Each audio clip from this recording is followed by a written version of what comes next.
Hello everybody and welcome to day 2 of Low Ink. It is a very hot July afternoon or morning wherever you are. I'm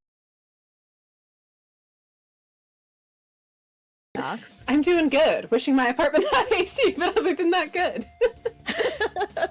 it might get a little bit toasty, but casual. It'll only get warmer. Yeah, you know, you move to Canada, you think you've escaped the heat, and then it gets hot in Canada now. More, but No. you know, at least hopefully if we have enough oranges we will avoid scurvy. Exactly. But you know who will not bringing us our very first match in Low Ink Day 2 Alpha Bracket today. Yeah, it should be interesting to see how we get into this. Seeing what Scurvy brings out here. Yeah, me is strange. Like things you don't often see. I've seen dynamos pop off on this map. Yeah. And like I love it. Rollers, buck. Like the carbon map. Yeah, not actually a whole. Well, we got some AoE here. I see. Yeah, we've got a decent bit. Sawyer. I see. And I mean, it. Tetra's. Always love it. Yeah, it'll be interesting to see how much, like, exactly how this Tetra from Rent-A-Crowd wants to use that Reef slider, because. So really, you probably have less, you know, I'm just going to throw a ton of paint on the zone in an explosion, and trying to bait more of like, I'm going to draw people. And I mean, that's also, I think it's just as viable to use on the zone here, like we're seeing right now. That quick, easy flip just buys you a little time, and now we'll allow taken out yet, but very impressive on the Stamper's part. Yeah, now we see this Tetra, and he's just sort of setting up, ready to go in. Those strikes are lead. They've got a pretty good hold now. New Meta is going to have to, you know, really go in together, because at this point we still have a lot of new team, new alphas doesn't lock in get in on that zone. Absolutely, and it seems like they're having a hard time finding the ability to do so. This Zipcaster, but no, that's not going to be able to come out. It's just 2 players left up with 13 ticks left on the timer. This should be game. Yeah, that's not enough. That's not enough. The whole zone back.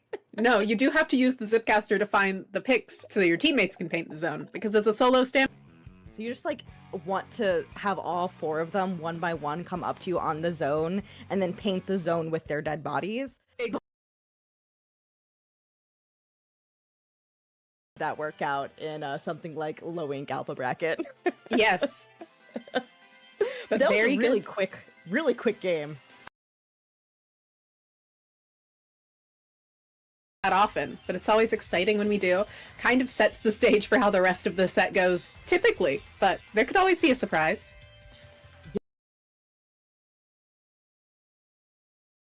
See what the other team is going to pull out here. I mean, ideally, you want to pick something that your team is just confident on. At this point, yes. You got to make sure you don't win it, then you're out. But also, it's like, ooh, okay, we got to lock in on this one and also try to throw them off their game. Because even if we win this... Here, or do you think we bounce to a different mode? Yeah, I think it's possible we could go back to zones. I think a lot of people... Dominant. A dominant zones game, and sure, it's on Makomart. Maybe like a different zones map would be more their speed, but it's the one you should know, quite frankly. Yeah, it's going to be there time and time again. Oh my god, what year did Splatoon have it in 2025 July? It's, you know, maybe you just need to do an all Makomart scrim. Maybe that's the answer here. Maybe the only stage you can play.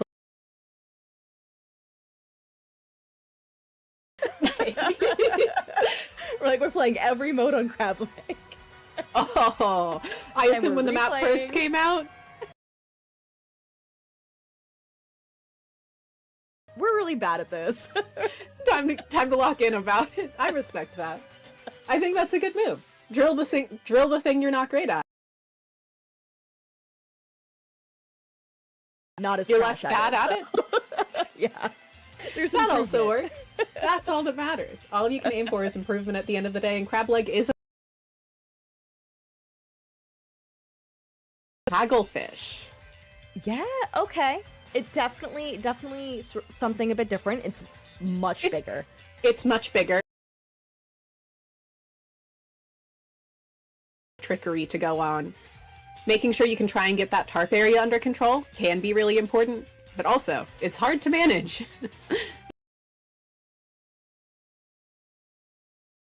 I think puts teams in disarray is when they're not communicating exactly how they're trying to push forward to take that space, building through one area when you're, especially if you don't have advantage, if you're at a neutral state and you want to push forward. I think that's definitely how it can go. And that's an interesting comp coming out there. Burmish Heavy, really, really limited paint even with that pencil. Yeah. Okay, so this will be really, really interesting. We do still have Sawyer on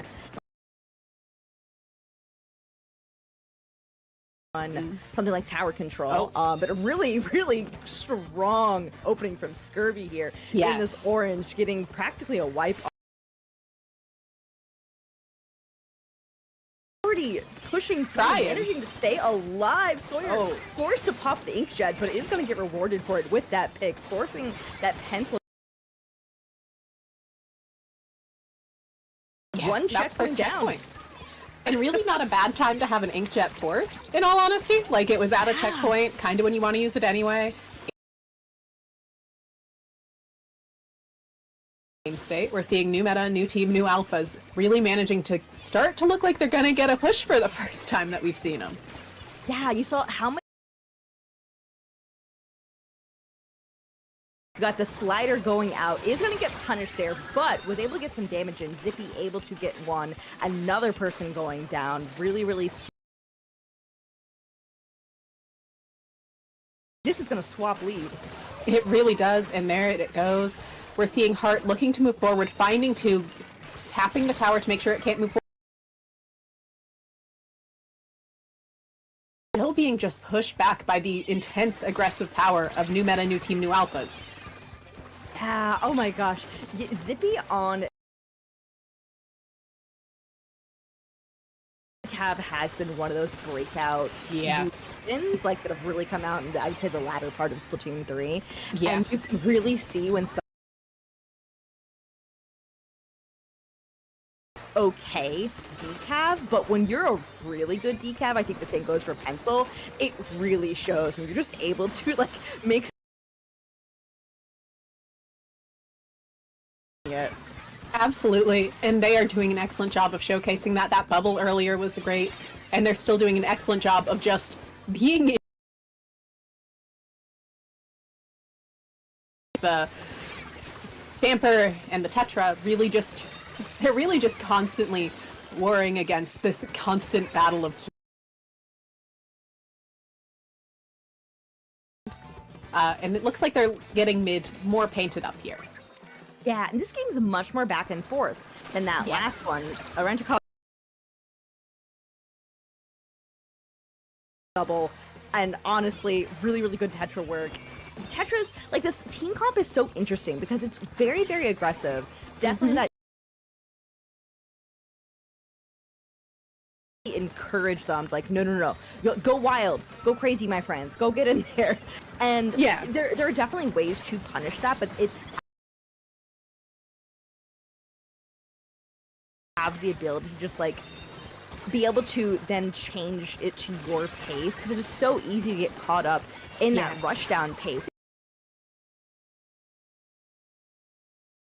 Reacting because I can't get set up and be proactive. Exactly.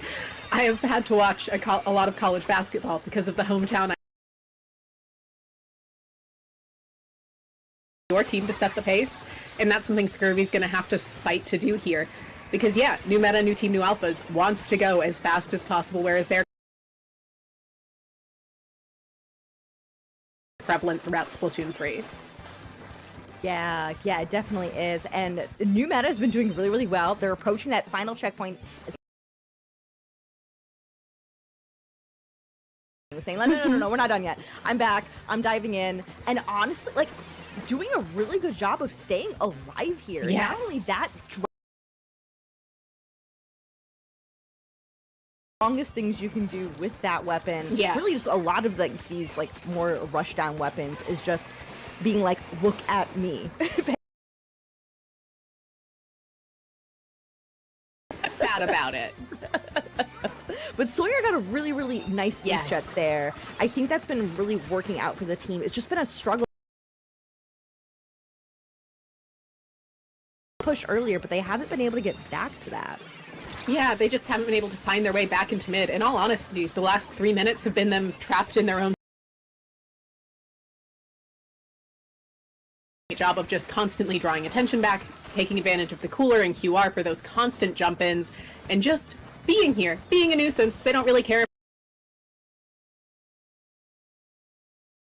You saw that, the bubble plus the reef slider on the tower, just making sure we're not even going to let you threaten an over. Strong, clean work. Absolutely. Really great holds from them, really great gameplay from them. Super exciting to get to see them do so well. But I could be misremembering, and that could be the set. I think it's possible the board was Happen on occasion. But really great showcasing there out of new meta, new team, new alphas. Not a team name I hope to have to repeat a lot today. please lose so we don't have to say your name. No, I mean, it'll just get abbreviated to new meta at some point, but there was already a new meta team. That already happened. Back in earlier Splatoon 3. Yeah, we did like, that. No. This is new meta, new team, new alphas. That's too long. There should be a required character limit on team names, actually.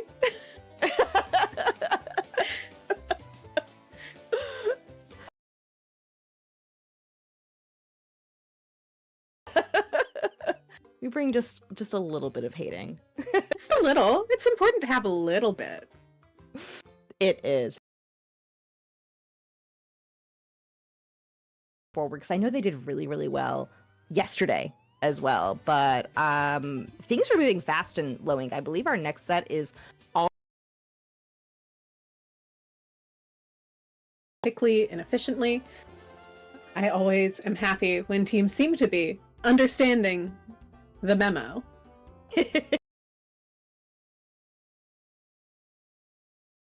3 or so months of tournaments that I've played or spectated or commentated. I definitely been like very on time, teams ready to go and whatnot. I played a few. I played a few tournaments. Waiting for 25 minutes. Well, and that's going to happen plenty of the time with double elim, generally, just because that's how double elim functions. Won't really show up as much on stream, but there will be teams having to do that. Which is how it goes. It's just kind of the structure of the format.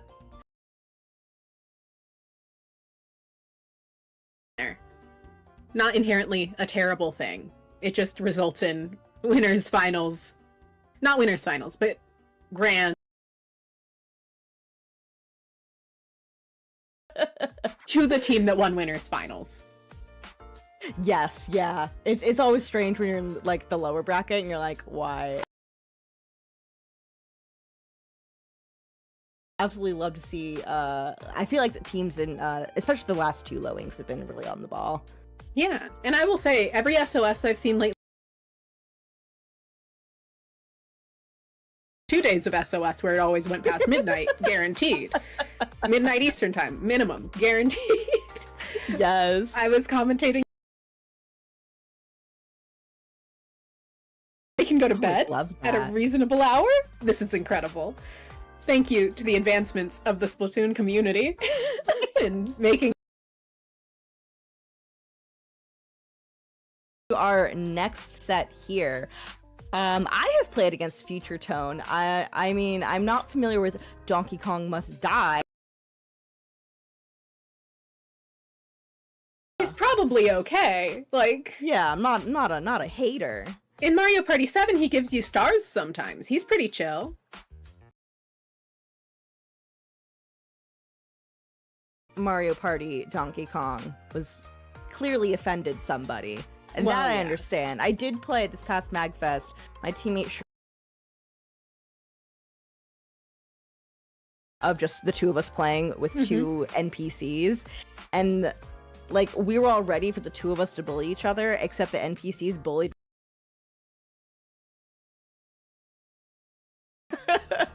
That's devastating. Neither of them were Donkey Kong, but That is the Mario Party experience, though.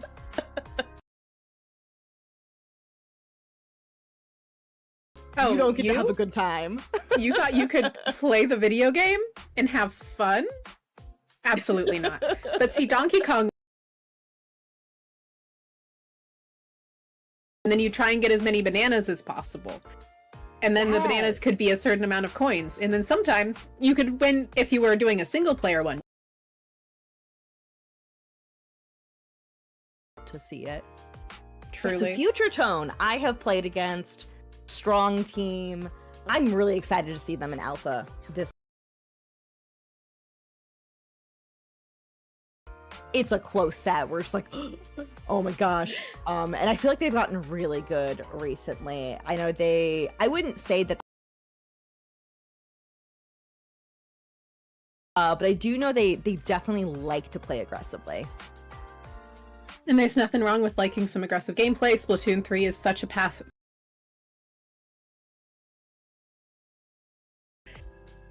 Yeah, it's such a fast game where it really is, like, you want to be able to control it, but you never for stuff I'm just to painting for happen. my special. I'm just gonna chill and paint for my special. And like Not even when anymore. yeah, so now even when you are making sure like, okay, go down for a little bit to get their specials ready, so I'm gonna go make sure I have my special ready. But even then, you know, it's not like passive where it's like I'm just where it's like no, you got to make sure that you are holding these really strong positions. Looks like nothing is happening. There's so Exactly. much happening. And Splatoon 3, they have no idea what's going on. Practice and time. Good commentating can help new people understand what's happening on the screen. There I like the comp we're seeing out of Donkey Kong Must Die. I think it's really interesting. I think it should allow them to play very forward, very. I was playing a lot of it this morning. Really fun, aggressive bubble option. You see, both these teams do have a cooler from different ones. Also have that new 96 with the cooler. Very interesting pick to see. I've been liking watching people who are good at 96 very often. And in fact, that team, Donkey Kong, is going to get the first points on that board. Never Lucky is forced to retreat back to the rest of the team. This is going to swapping over right now. Still, not a whole lot of points scored. Not a lot of points scored. Oftentimes that first hold is just not super really painted spawn, so they're able to quickly get back in with specials, and now we are seeing Future Tone really just taking a ton of space, taking the initiative. This is going to be a good time for Donkey Kong Must Die to come in. And in fact, we do see that slasher. Every time I say that, I'm just like, oh man, what did Donkey Kong do? What did he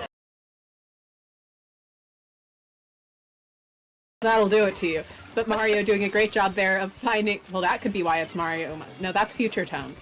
This explains nothing.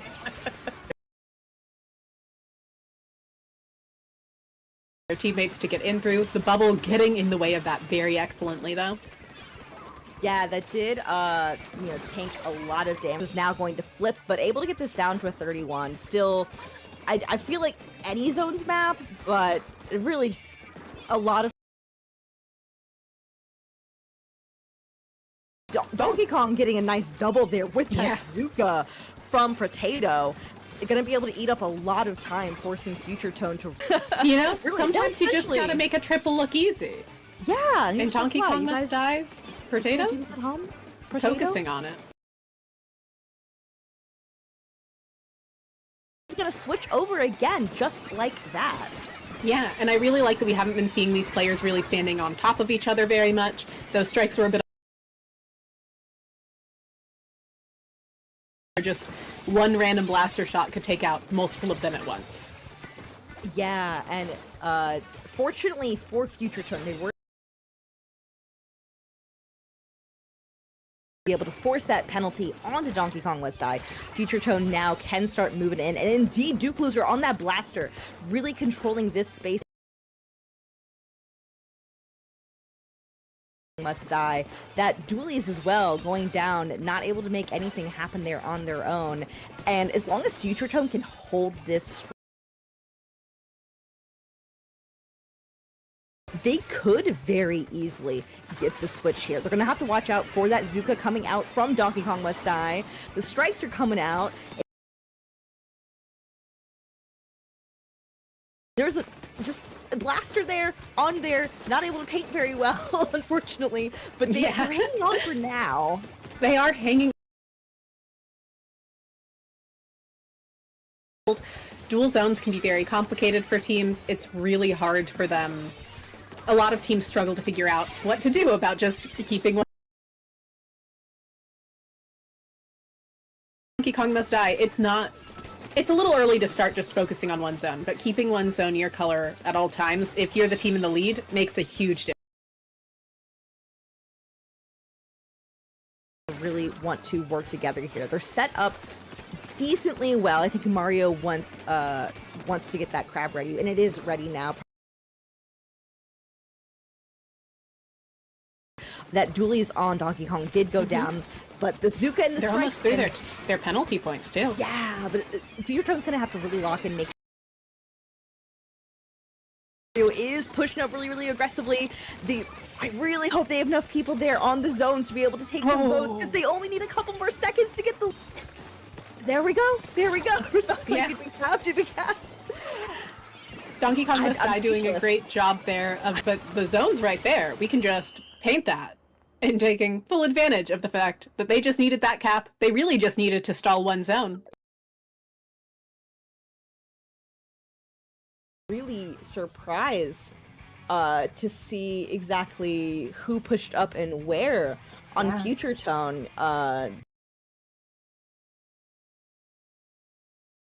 Back by zones. I know sometimes when I have like a blaster player, I'm like, if anybody's going up, you're going up here. Yeah, I mean, you're the one that can't. Attention away from the zones, please. Yeah, can you be anywhere else? Like, I get that you want to be here, I get that you feel helpful here, but other player that's like mid-range-ish behind them to help keep their feet painted, to allow them to back out if they need to. And you can kind of set up a line that they have.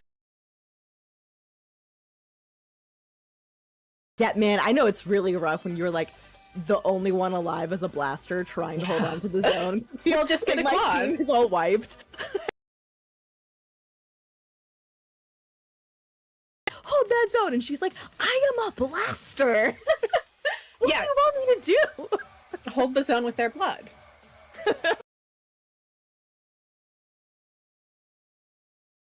Like, easy, just 1v4 that, easy. Yeah, just get the quad. Don't worry about it. No question it. Just be better somehow. Yeah, that was very, very back and forth. I think It a bit of a was. misplay near the end. But you also have to give it to Donkey Kong. I think they actually move on the zone because we're starting to see them move away from the zones. They also did a really great job of taking advantage of how flexible their comps. Downsides of a weapon like a blaster is that it does kind of have spots on the map that it needs to be in. It is less flexible than a lot of other classes. And a splatter shot, like, they can be anywhere. They can play off of each other really fluidly from like any location. Yeah, so we're back at the grocery store. We're keeping it classic. We're just doing a different mode here. I would say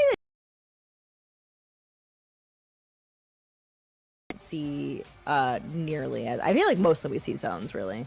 Yeah, we mostly see zones, occasionally TC. We don't really see Rainmaker. Back in the S2 days. Back in the day. I mean, I'm not upset about them not really being used. But just quite frankly. We do see it a lot, so unfortunately... We do. And it's good that players like it. Yeah. And we like... And then you spend money? Why do they want my money for me to have food? That's true. I like... Yeah, it keeps getting more expensive. It's weird. Get to leap with any.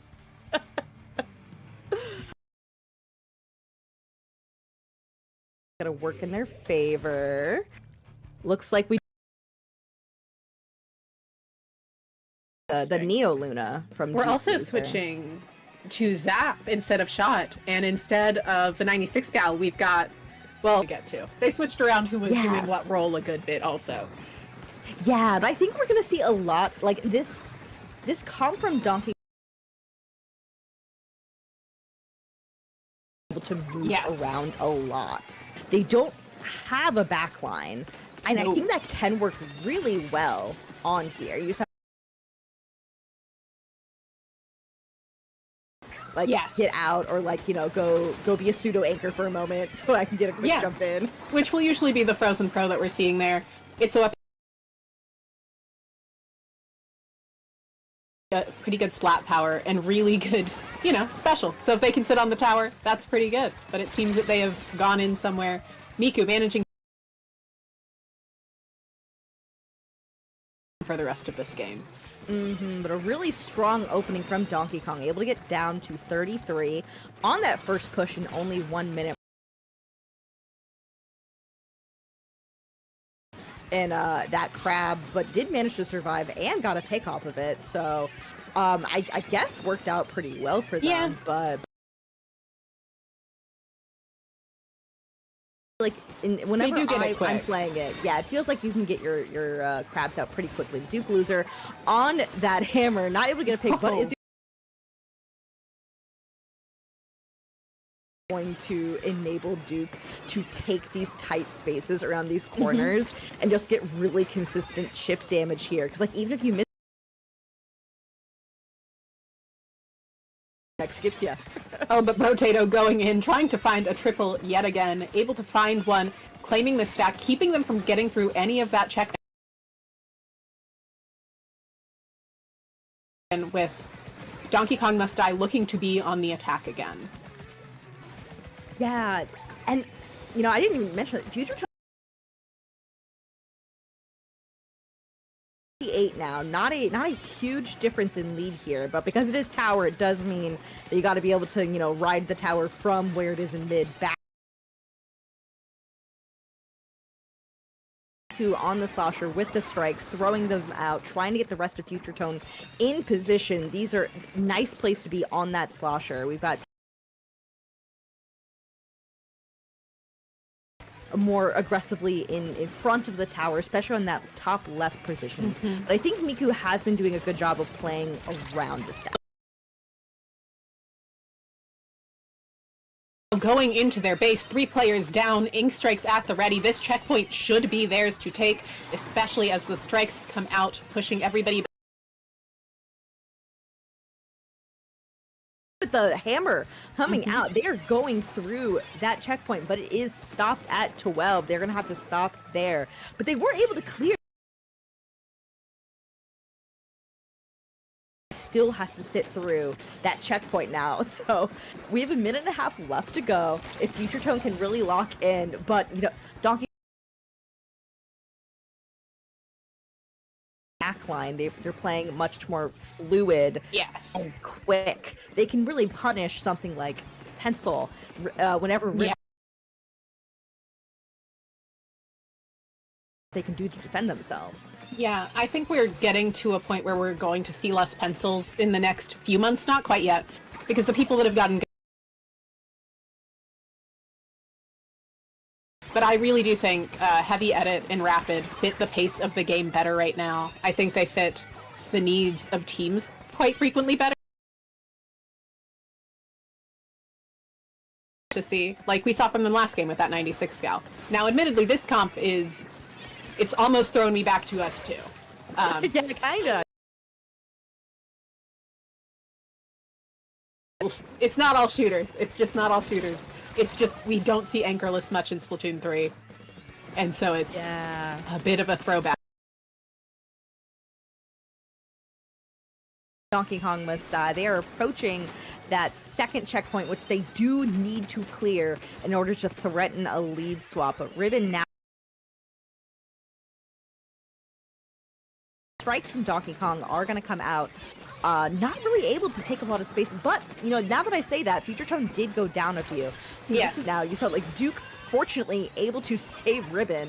And staying alive here, they can all jump on this tower now in overtime. But they did. It was a back and forth game, but, you know, Future Tone able to tie this up. It felt like Donkey Kong Must Die didn't quite understand.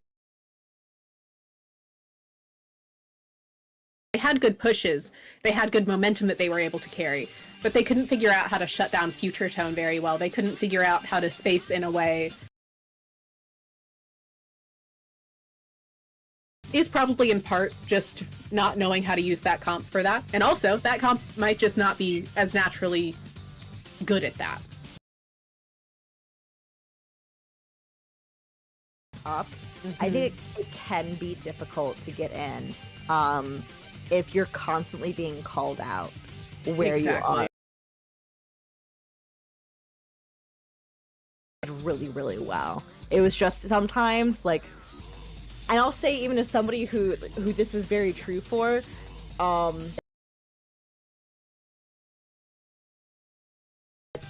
pushing forward their attack than they are at retake. And retake, I would say, is the harder part. In the levels of Splatoon, once you start moving up through, especially like high level, top level play, retake is kind of what determines who wins. Level with team, if you're playing with teams of your same level, you're pretty much never going to see 100-0s. So it's always going to be about who knows how to retake better. Special economy in a way that they can force their way in and just get the space they need. Maybe not even win the fights, but get the space. Our first clams game of the day. I love clams. I love commentating clams. I love commentating clams. My I think it's great for a commentator. I actually like playing it with a team I'm comfortable with. I like playing it quite a bit. Yes, absolutely. But solo queue, yes, in there, absolutely. Not solo ideal. Let's exist there. It sure does, and that's okay because this is enjoyable. But teams sure counterpick it a lot. Yeah, you know, I think if they plan on playing Must Die really struggling on the retake on Mako. Yeah, but if they just get the knockout push, it's fine. Hard to do on clams. But we see a push within the first minute, it would be a little unheard of, just because enough clams haven't spawned in yet, typically, to get the knockout. Yeah, but managing to get a pick there in that left street and get, you know, called out that pencil. It did get called out there because I think Lucky already had some damage, so.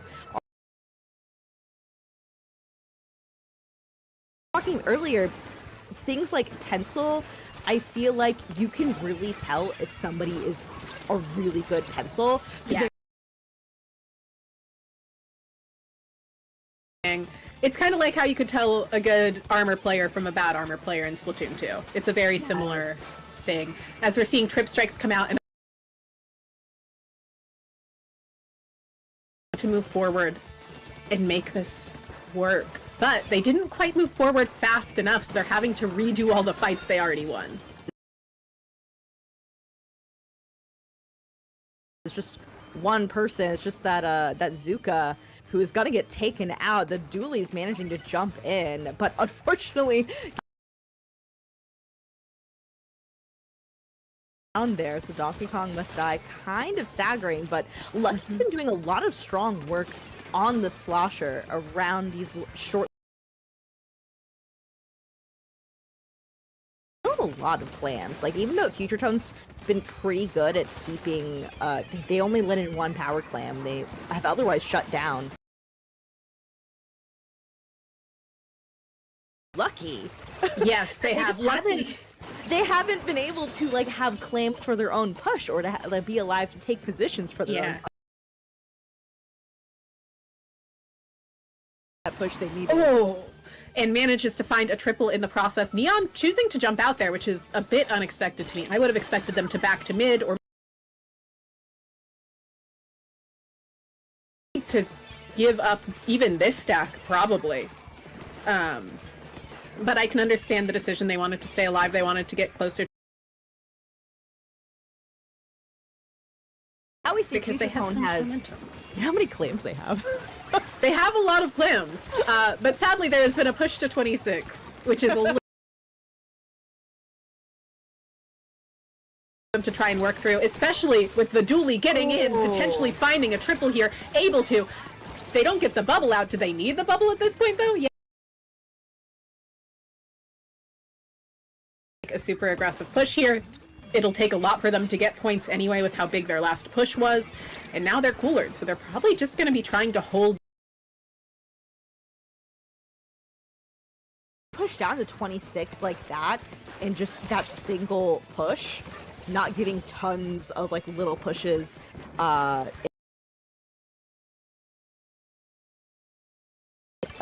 clams to your opponent. That one big huge push now means that Donkey Kong Must Die can play aggressively like you see.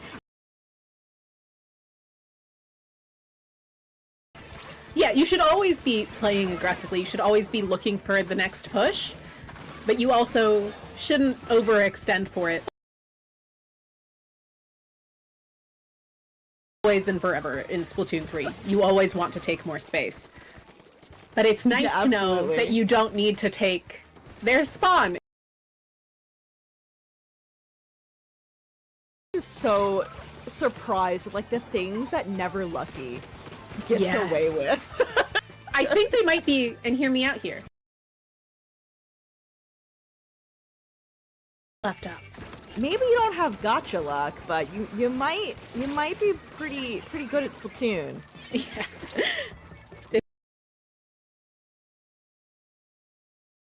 User hanging out in mid here, looking to find a way to move forward, able to take out Never Lucky, but taken out immediately by the line marker from Neon. Tone get a single push in this whole game. They've been so locked out just because Donkey Kong's been able to really hold the space by getting on from like staggering.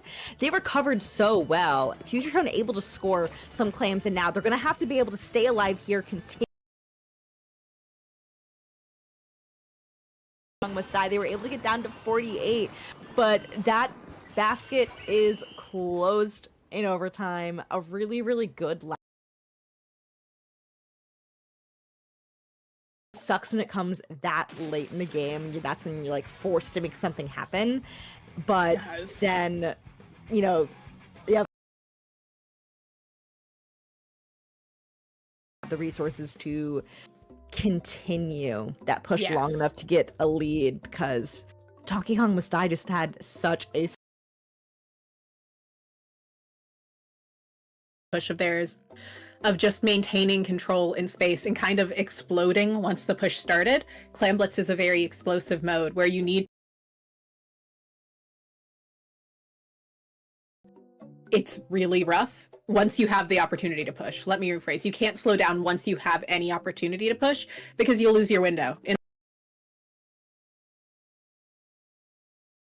Clam Blitz. Yes, exactly. Exactly. Yes. So Future Tone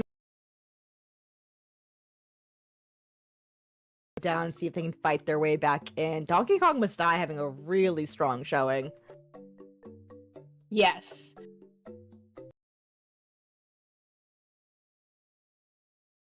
I like how flexible they are. I think that is the way the game is shifting, is really fluid, mobile, flexible comps that can kind of have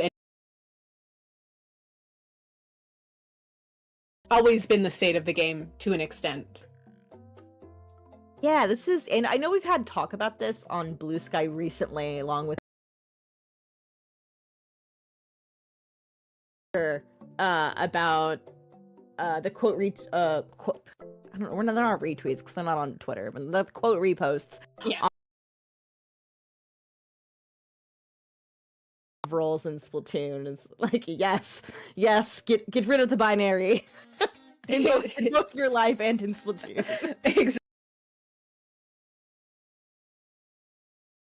Actually, taking advantage of the new weapons in a really cool way. We're just going to see more and more of that as time goes on. I think especially with the Twinkle.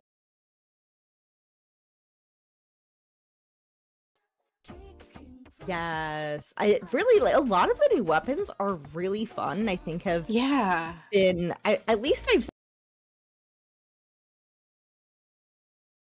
low ink and all the way to like brand new players and whatnot to comp, really experimenting with a lot of stuff. And there's always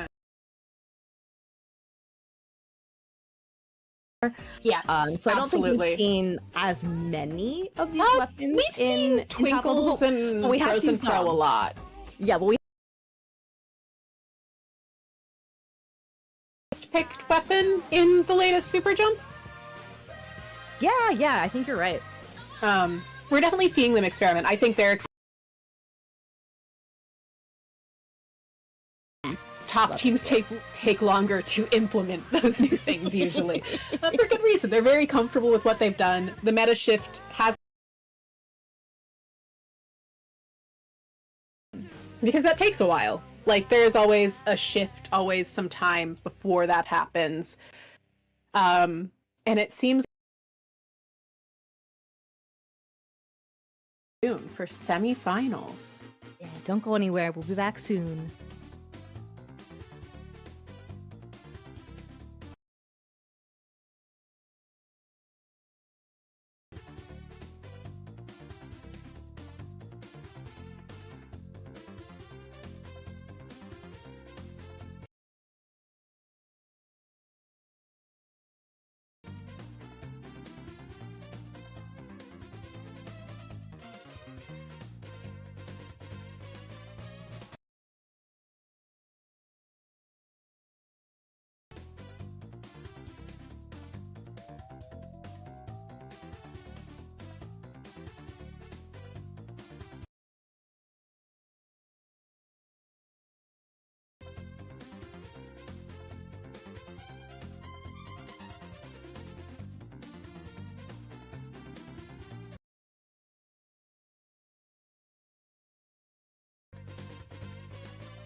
Welcome back, everybody. This is Low Ink Day 2. Alpha bracket here. Yes. I'm Rose Battle, joined by Nox, and we've got a really fun game coming up. We do. Wavelength versus Hagglefish. Yes, Zone's Haggle. Almost the Zone's Mako of this game.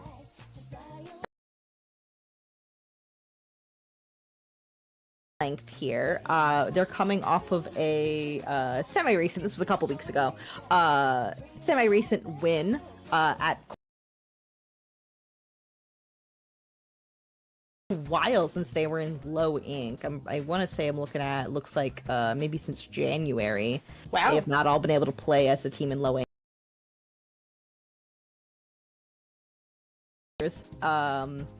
Managing to come from Low Ink last month, where they placed 5th overall, which is amazing.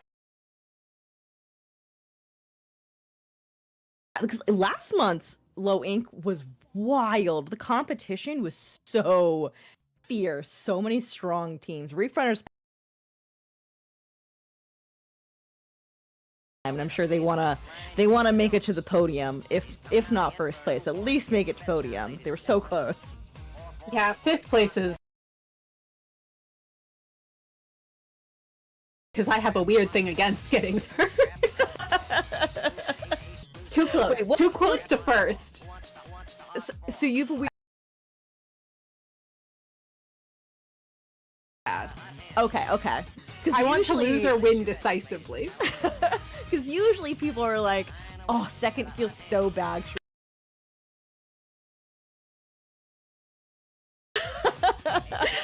Sometimes you do...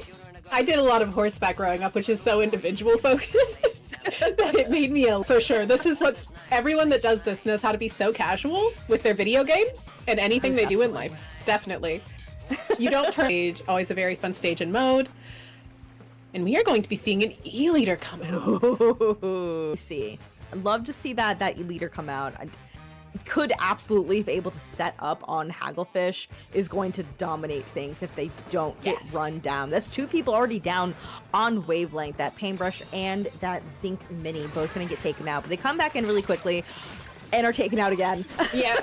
Sometimes jumping in looks like Wavelength could set up for a very solid push here, and I will expect to see a lead switch. Out from our E-leader, trying to take back their spawn area. They want to make sure the rest of Reef Runners can get in. Able to get a nice little charge kill in. Set up in an advantageous position, but they still haven't been able to. That name back from Kolos, just really aggressive and able to hit a little bit. Wavelength able to get down to 36 points remaining. Reef Runners does have possession now. Oh, they don't know.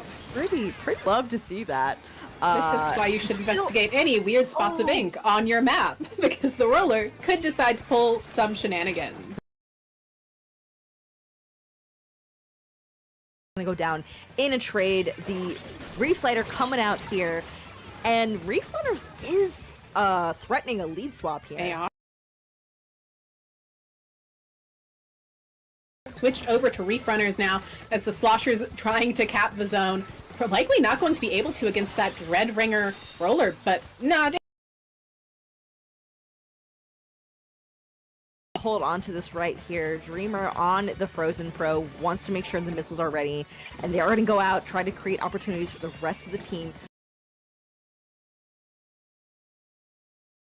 You know, locating where the enemies are, also able to chip some damage onto them and allow the rest of your team to get in.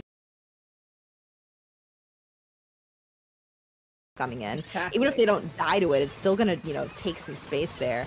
But Wavelength still, you know, able to hold on here. Here from this same roller player, and they could set up for a really, really strong hold here. Wavelength's gonna have to pull everything together. They try to set up all 4 of them in the missiles, going to keep them from approaching at the pace they want, allowing the roller to trap them in place to find that. Yeah, because that applies some decent penalty points over onto the Reef runners that they're going to have to then eat up some time. And we only have a minute and a half left to go. So if Wavelength can flip the zone again, do that really, really soon. I mean, the Paintbrush looks like they want to go for a little flank here. Is it going to pay off? Beacon. It seems like it quite as much as they wanted. But once again, if you're Wavelength, right now you're just looking for those constant recap opportunities, those constant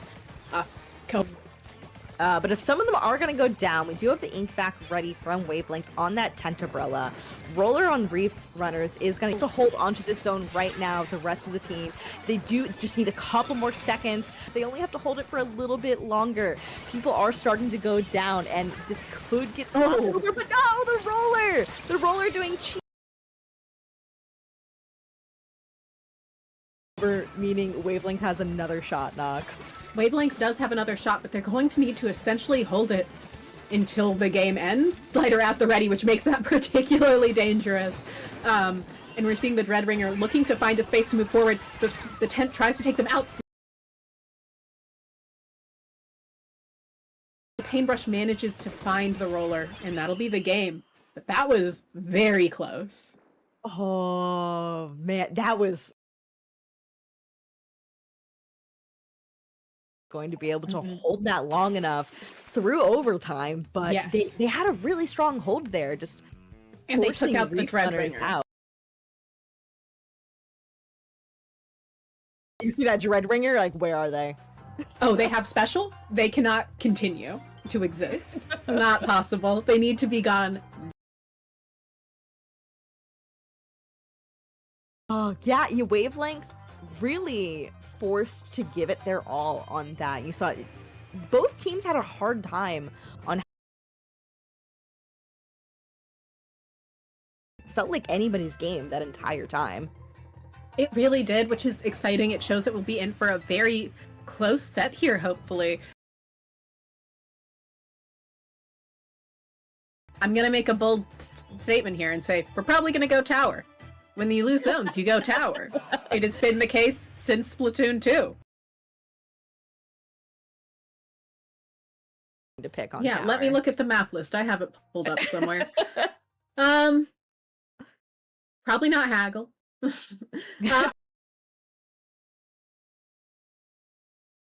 I think Ship Shape is a little more exciting just because I haven't seen it on loop since Splatoon 2, but I am very wrong. We're going to go to Clamblitz Museum. Yeah, where is that Glamblitz guy in chat? Need you. This is their moment. Yeah, Clams on Museum is an interesting.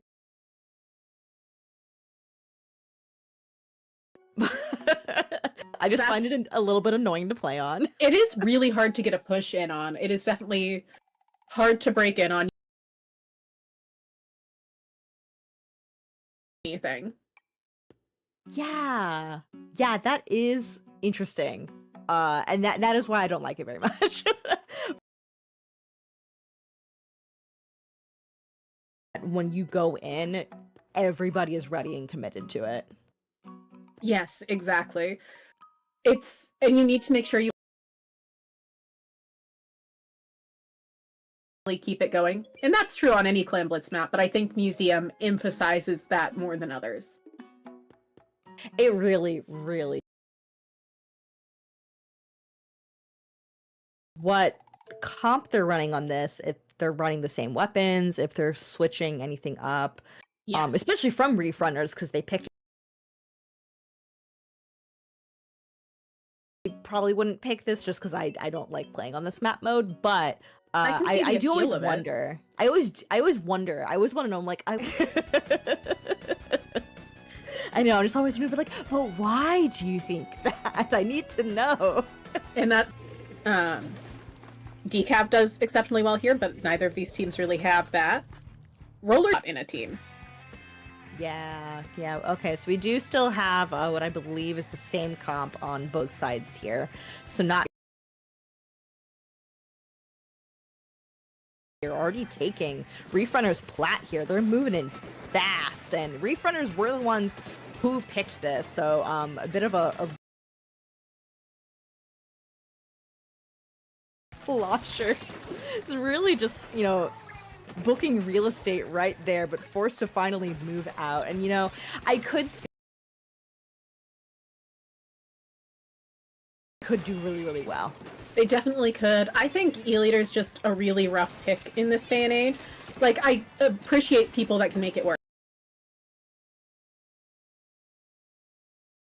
In my opinion, a lot of the time, it's very punishing. It's very slow. If you don't hit every shot, you're kind of costing your team the game.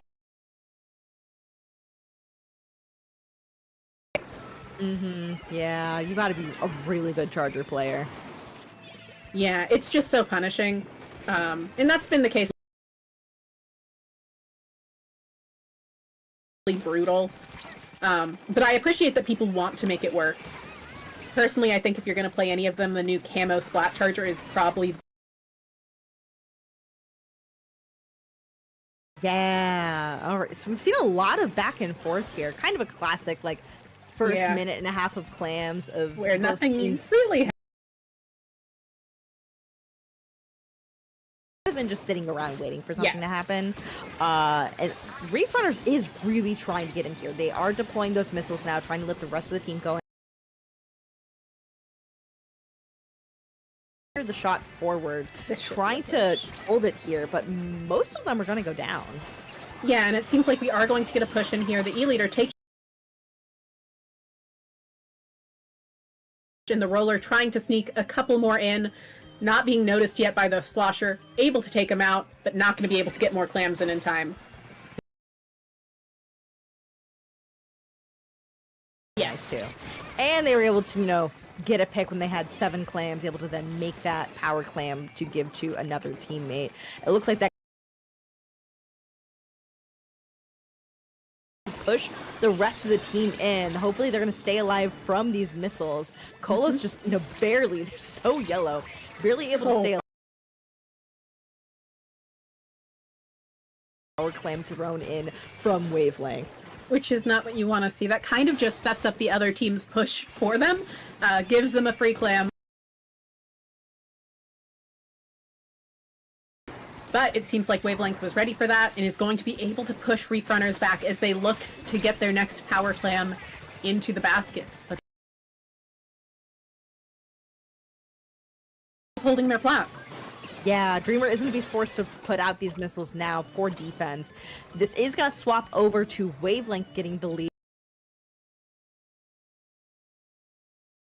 So they're using that shield to move forward. They weren't able to actually score more than just a couple more points or use their special because they were alone. But I love to see good tent players using that shield. Absolutely. Well, and we're getting to see more and more of that with Moonlight. More than they were. It's definitely still a one-tricks weapon.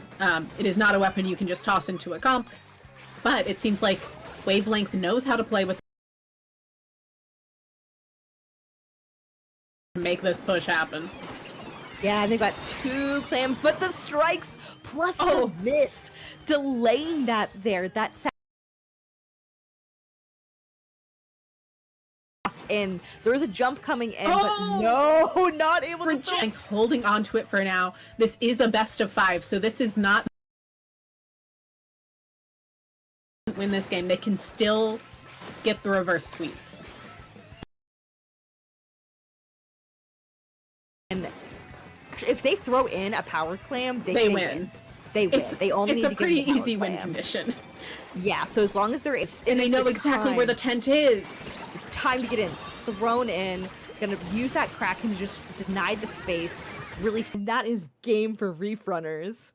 Yes, I think part of what helped them out there was not needing to hesitate to find the tent, since the tent had that pass to go to their basket. Sick, because that's not something an E-leader can always find the space to do. Yeah.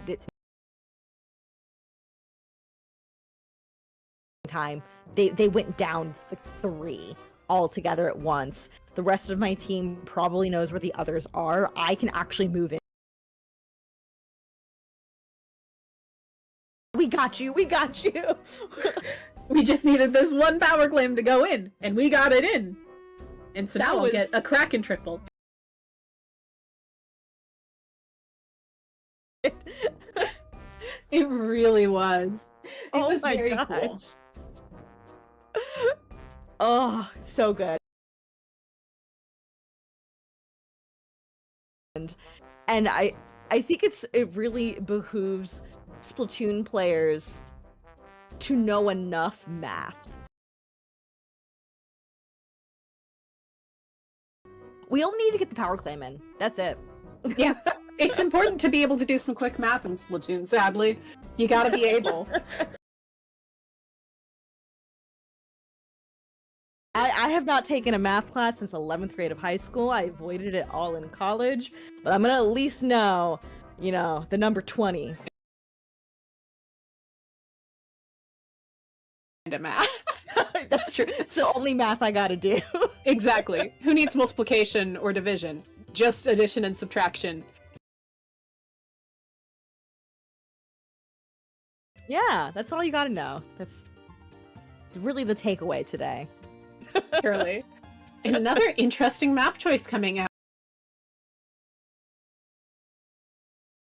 Pretty fond of a stage that is very interesting to me specifically, and most people don't like. Because you never feel safe on it, but it's so fun. It is. And I mean, I think always does, but this stage rewards missed. This stage and mode rewards missed more than like anything else. Yeah. Oh my gosh, when you have like a toxic mist on the field, and you kind of need that mist player to stay constantly up. There's a choke, and you're just like, all right, get slowed down. The Zimmy just stands there, throw flats needed. Yeah, I love to see it. So we've got pretty classic opening here on Rainmaker Humpback. We got both teams really aggressive there, forcing that fight over onto Reef Runner's elbow so that they can get some space to move that Rainmaker forward. Down over by their own checkpoint at this point, which means Reef Runners was able to then grab it, but not actually able to move it forward. Like we said, not only on choke points, but also thrown at the Rainmaker carrier, able to do some serious slowing down. But Reef Runners is not done yet. Move freely forward here, but the trip strikes come out. Probably going to keep them from getting much further than checkpoint if Wavelength can find the momentum to get moving forward here. It does. This heavy edit has been doing everything to stay alive. Able to phone a friend to take out one, but the tent able to repay it in kind. Stop this. Really, really strong special for denying this right here on this check. But nobody has popped it yet, so that was just sitting there. And get taken out. Yeah, this the roller player, we've seen this whole set. Yeah, this roller's putting in a lot of Squid Kid to try and do something, but the Wave Breaker just being a nuisance for them, as we're seeing Wavelength looking to take over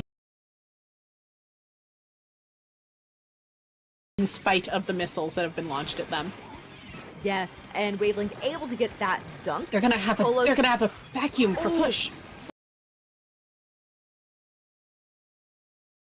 Matter right now. The team was able to hold them off long enough, and the Rainmaker carrier knew, I just gotta run. I just gotta run. Yeah, sometimes.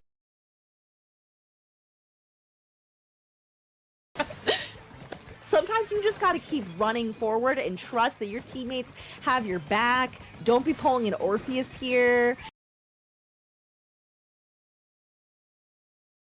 You can't pull an Orpheus. You can never pull the Orpheus. You can't look behind you. You only forward in Rainmaker. Never move backwards.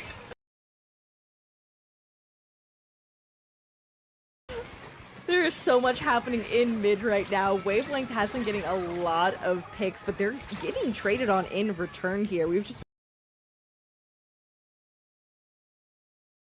This is gonna grab that Squid Kid. Moving forward, the roller players starting to take that space as well. Everybody from Reef Runners is alive. But Waves... Tentebrella going in on their own, but like... It's actually been paying off well for them. They've fortunately been... But like the thing about that tent shield is that it can tank so much damage. It can. Well, and the thing is, Reef Runners doesn't really... Splatoon 3, mainly the newer weapons specific to Splatoon 3, that do a lot of really high object damage, and we just don't... Yeah, which really means that they do actually have to take team fights over to Kolos on the Tentebrella. Thank you all. I'll take you all. Really well. I'll stall for time. I don't mind stalling for time. It's worked out for the first team to do so. They have not been able to move it past them. They have less than a minute remaining, only 40 seconds plus any potential overtime remaining of that Rainmaker. Wavelength was down a player for a little bit. We really want to see the roller take space and get in, but they keep just... On the previous maps here, they're gonna have to start taking the space. The Paintbrush able to get a nice pick with the teammates, trying to take control of this elbow, but gonna go down. Yeah, Reef Runners trying to find their next and last potential push, but 2 players down, the tent looking to move forward. They managed to find them. And that's game 2 for Wavelength. We could be moving into a potential set point here. Yes, this is a best of 5 here for Semi. Who get to pick what the next map mode is. But at this point, if you're Wavelength, you're like, all right, rubbing my little girls. Exactly. Now, I am going to take a bold guess and assume we're probably going to go to tower control now. We could go theoretically. That is an option they have. They could also take us to Rainmaker again, which would be interesting of them. Tower control pick, which could be wrong, but it is what I would anticipate. Yeah. I not knowing.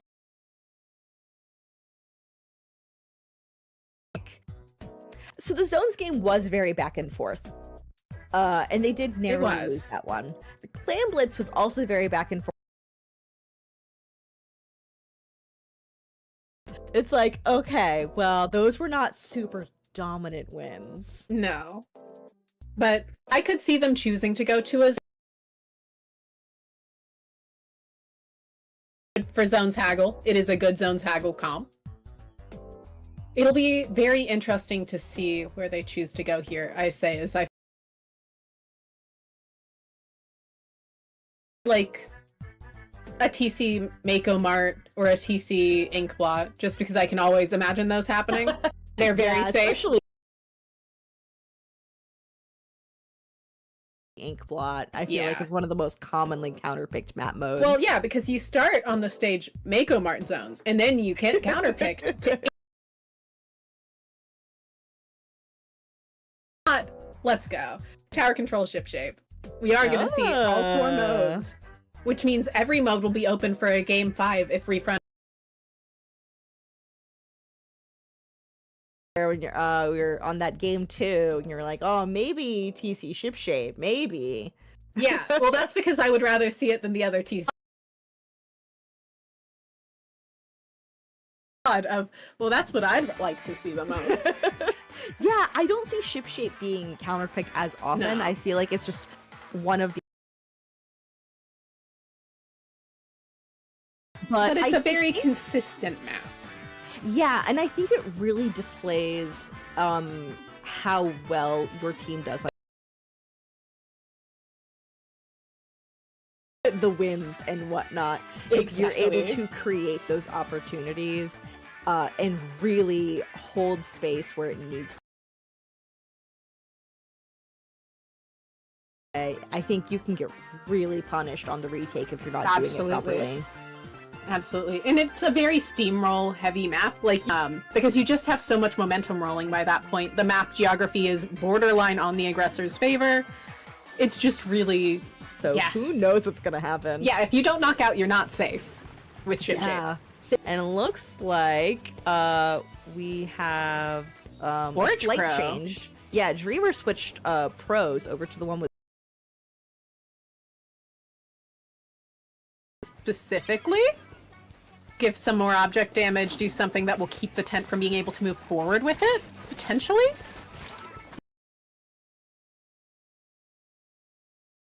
Happening and whatnot, but Wavelength really pushing Reef Runners all the way back the steam running part of this map. Yeah, you just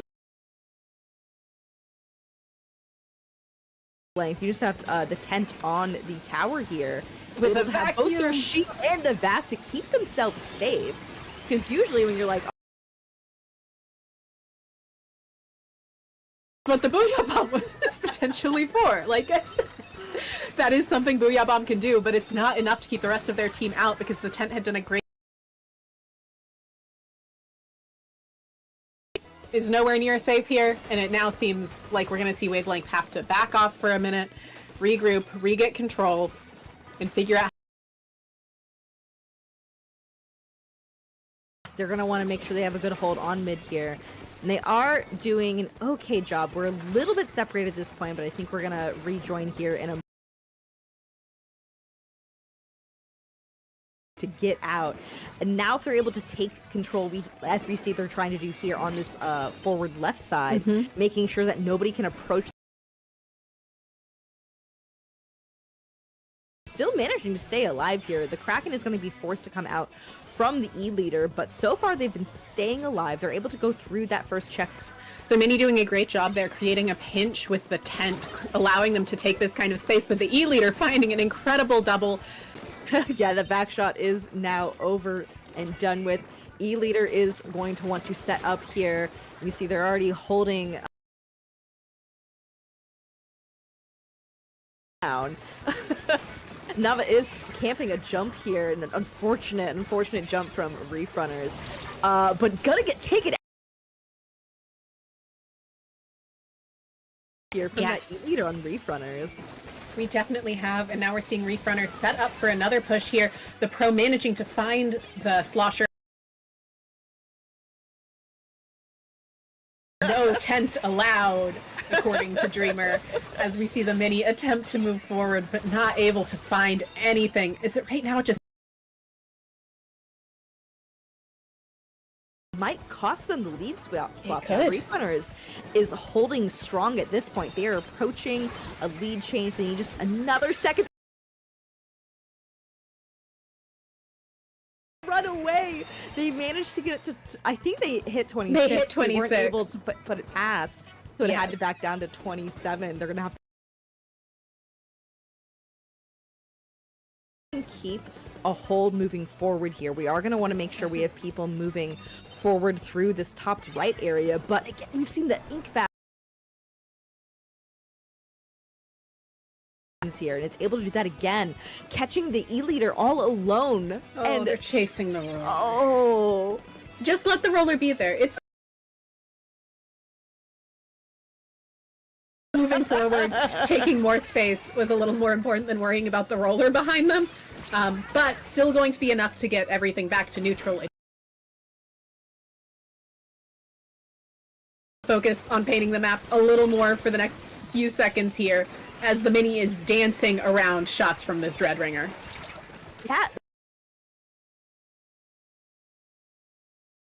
To be and whatnot, because you have a lot less range on that mini compared to a lot of other Splatling. Yes. I mean, it's called a mini Splatling for a reason. Yeah, and if you know how to play around that, you know, I feel like people who play Splatlings, they're either like, oh yeah, I play mini, or they're like, to me, never comprehended it Splatling, or, oh yeah, I get that. For sure. Totally makes sense. We do see a big bubbler at whether or not they take this set to a game 5 or whether they are out right now. The bubble coming out at a great time, but the trip strikes come out instead. That. yeah, we did not take out, oh, from the slosher with the trip strikes over on Wave. To buy a little bit of time when they were approaching that checkpoint, but that's going to go down to strikes immediately. Work pretty well. They do. As Wavelength moves on to winners finals, I believe, if I've remembered how brackets work. Really, really exciting. They've been playing really, really well all day. Reef Runners is not totally down and out yet. No. They are now who we saw earlier today. They'll be playing against new meta, new team, new alphas who got knocked down into lower bracket as well. They're going to be in,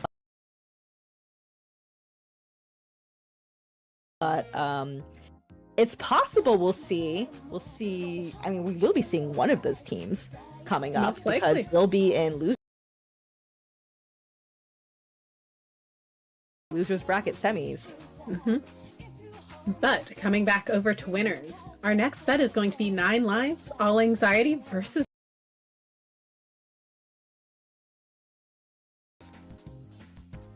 which should be exciting. Yes, very, very exciting. And 9 Lives, All Anxieties on stream yet today. So this will be our first time streaming them today. And I love their, like, when I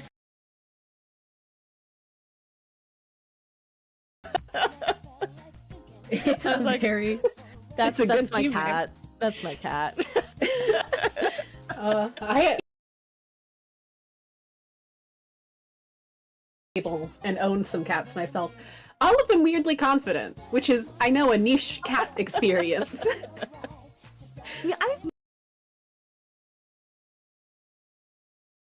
necessarily anxious, and until we got our youngest cat, who really is he truly is 9 lives, all of which are in household. Impressive. He's like, the anxiety has tuned him. Yes, he's just like, my eyes see everything. Anything moves, that is prey. It will get taken care of. It's like, that is either I will kill it or it will kill me.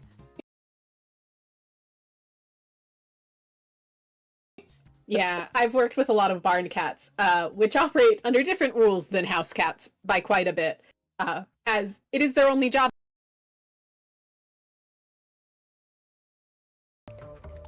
They gotta do their job. Otherwise, the mice eat all the grain, and that's an issue. True. They ruin all of it.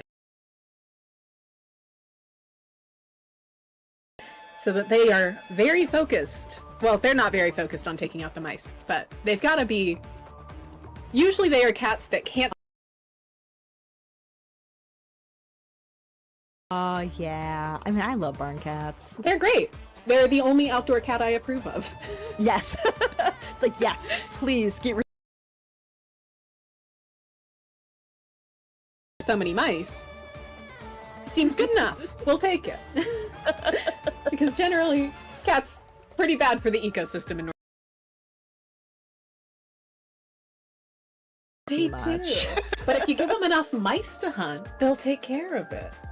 Yeah. But coming back to 9 Lives, All Anxiety, and Wavelength, we are going. Yes, our classic start here. And 9 Lives All Anxiety has been playing really well. They have won 75%. They've dropped 7 games total over, gosh, that's a lot of sets between both days so far. Seems like they have a good winning streak going. Both of these teams do, quite frankly, to make it to winners finals. So it should be a very fast battle. Out one. Yeah, we'll see. So of course we just saw Wavelength. We've seen how they play. I feel like it's been very interesting because we've been seeing that Ink Vacuum Tentabrella, not the one with Zuka, which is definitely the more commonly picked one, just because Zuka but wonky. But Kolos has been using it really well. Inkvac, they have not. In the last set, we didn't play them see them play into a. Yeah. Because it is definitely a very punishable special if a team is running, say, a Stamper or a Wiper. Or... It is probably one of the big reasons we don't see Vac see a ton of play, along with it just not being a flexible, reliable times in very specific ways. And it's very finicky. It's been working for them so far, but depending on Yeah, I think it'll really depend on if they can respond to that tent really well and punish them. I think it would definitely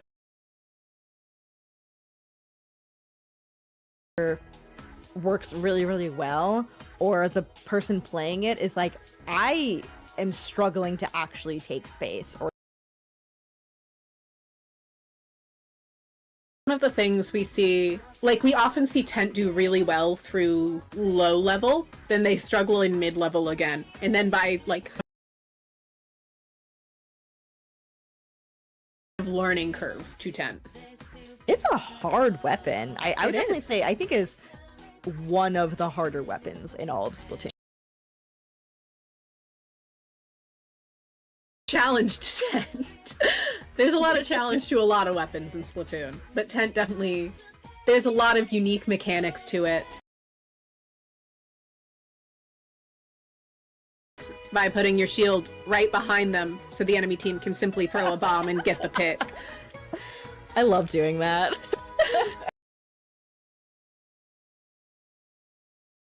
There's, I don't know if anyone else remembers this, but Sendo used to play Tent a lot when playing with Brian. And Brian...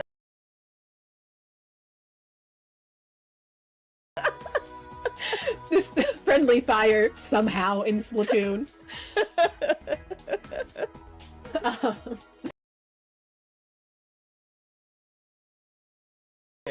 Very, very well. Yeah, which is always exciting. It creates really unique, fun gameplay that's so back and forth. Yes. Yeah, we love to see it. So this is going to be another best of 5. Yes. Which means it's going to be the first team. That first game. Yes. You want to... Like, it just really sucks to be on that back foot, because then you know you have that You have to, because if it goes to that game 5, you're like, okay, well, they get to decide what this final game is going to be. Exactly. Advantages of, well, no, there's no advantages to losing the first game. But if you win on one of their counter picks, you feel pretty good. You've reversed the pace of the with low ink teams, especially, where they don't quite know their good counter picks yet. They just kind of pick things a little bit.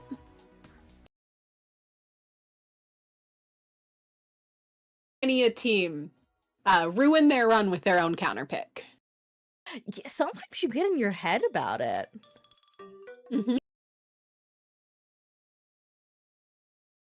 Even like last month's low ink, it definitely felt like when for later on day 2, or it felt like sometimes, like, you know,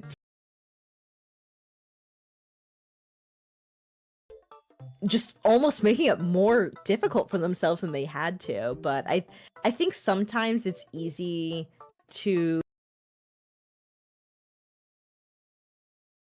for me, as somebody who feels like time pressure much like more intensely than it actually is. Oh, I am. That's how I feel about it. But yeah, it's like, oh gosh, I have to think of something right now, and now that I've been asked to think of a counter pick, I have forgotten. I've surely never known this information. This is all entirely new to me. But no, you probably know, and it's just their care. So we're going to come back to this in a minute. Wavelength needs to...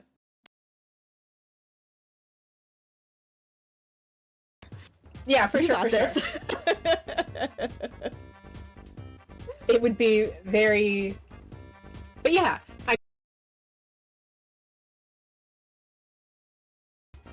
there's a lot to think through. There's a lot to do with them. Mm-hmm. Yeah, it just like reminds me when my brain goes blank. I'm like, I don't remember. Exactly. I've suddenly forgotten the name of every movie I've ever. Dare you ask me what I like? I don't know. I don't know anything. Sometimes. Yeah, I enjoy playing on that we frequently win on. Like what our comps were for those, because sometimes like we'll only half remember. Yeah, it's probably worth it to make a little list of everything that your team usually is strong at, and then you can make getting into it here with 9 lives, all anxiety, and Wavelength on the stage Mako Mart zones, and it should be very exciting as we're seeing a... We've got the Embers one of the newer ones. 3 people going down on 9 lives, all anxiety. They're gonna already use up. Rush is gonna go down. Took on just too many people at once, but Kolos has been, again, doing a good job of being able to take on team fights. Points here on this Mako zone and moving forward, but 9 lives, all anxiety is in a pretty good spot to take this back. They were able to get a nice... Yeah, Cosmo did a great job of putting that cooler forward in a place where all of their teammates could grab it before needing to split off in different directions. And now we're seeing Aster help neutralize that tent. That's something to keep in mind here, is that weapon in that kit is very good at getting in the way of a tent.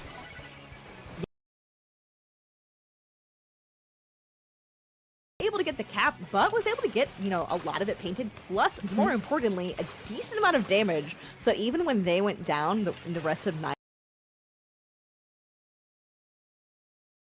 on that. Exactly. And 9 lives, all anxiety. Gonna have a couple specials at the ready soon. 2 players go down. This Booyah Bomb kinda got way... Booyah Bomb's great and all. I'm just gonna get the triple. So yell at your team. You're like, hey, you stole my kills. Hey, I was putting a special there for you. Lead has switched over to 9 lives, all anxiety, as they are rapidly moving forward. Wavelength now encroaching, taking secure that stack. Yeah, and we do now see the Zinc Mini setting up here. Definitely, I'm sure, wants to get that special. Especially like this tent is like pressured and whatnot. So Cola's trying to stay alive here, but they're against the Stamper. Wipe out on Wavelength.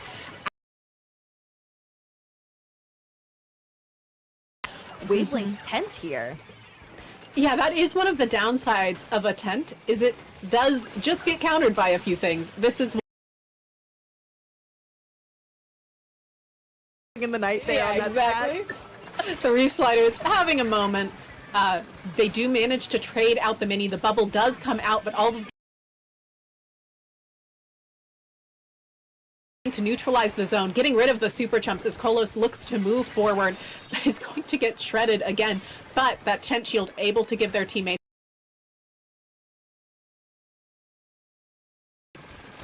Yeah, Kolos trying to move forward again, is actually rewarded for it. Unfortunately, he did also have a teammate helping out there. Wavelength wants to be able to push forward on the Dapples, forcing this mini player to really hold forward. They're doing a good job, but the slider coming out, able to cap that zone. So even though Wavelength more time because of those penalty points being applied, but I don't think that's going to be too much of a problem for them. It really won't. That should be the lead switch, as long as they're able to hold off that person trying to put pressure in from that right side of stack.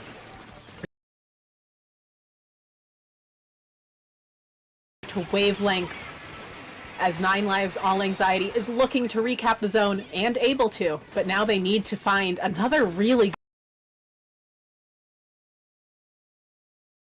So long as they're able to hold this long enough to get through all of them, and then they only have to hold it for less than 10 seconds, really. Maybe a little bit too early. Yeah, there. It probably wanted to be used on the bubble. Yeah, that counter slide able to then, ensure that Wavelength is still. Sword from 9 Lives does have special ready. I think they really want to go in, make sure that they have everybody ready, but they have to make a play really quickly. Wavelength still in possession of the zone. There we go. A Reef Slider, like a really, really good pick, really important. We are entering overtime. 9 hold it for too much longer. Wavelength is gonna start coming in. Do they have time, Nox? They managed to take out Zappy, so they probably do. The paintbrush, throwing out just enough paint to give Wavelength the zone. That is game 1 going to Wavelength. Really great gameplay there out of 9 Lives. Back and forth. I do wonder if anybody might be swapping weapons and whatnot. That was a slightly different comp from Wavelength. Previous said, of course, we had that different tent. We also had the Dapples. We had a double mist actually, which love to see come out. Definitely not the end of the world, especially because Tent isn't going to use its sub weapon all that much. One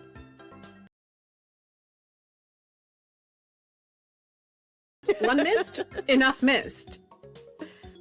2 of them, you don't get more benefit out of it, really.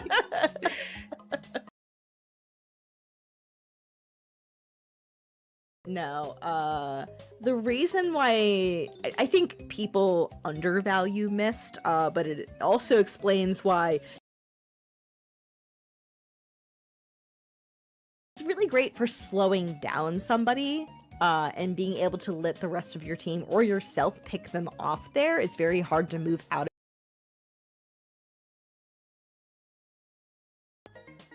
a lethal bomb, No. which will, force somebody to give space, otherwise they will die.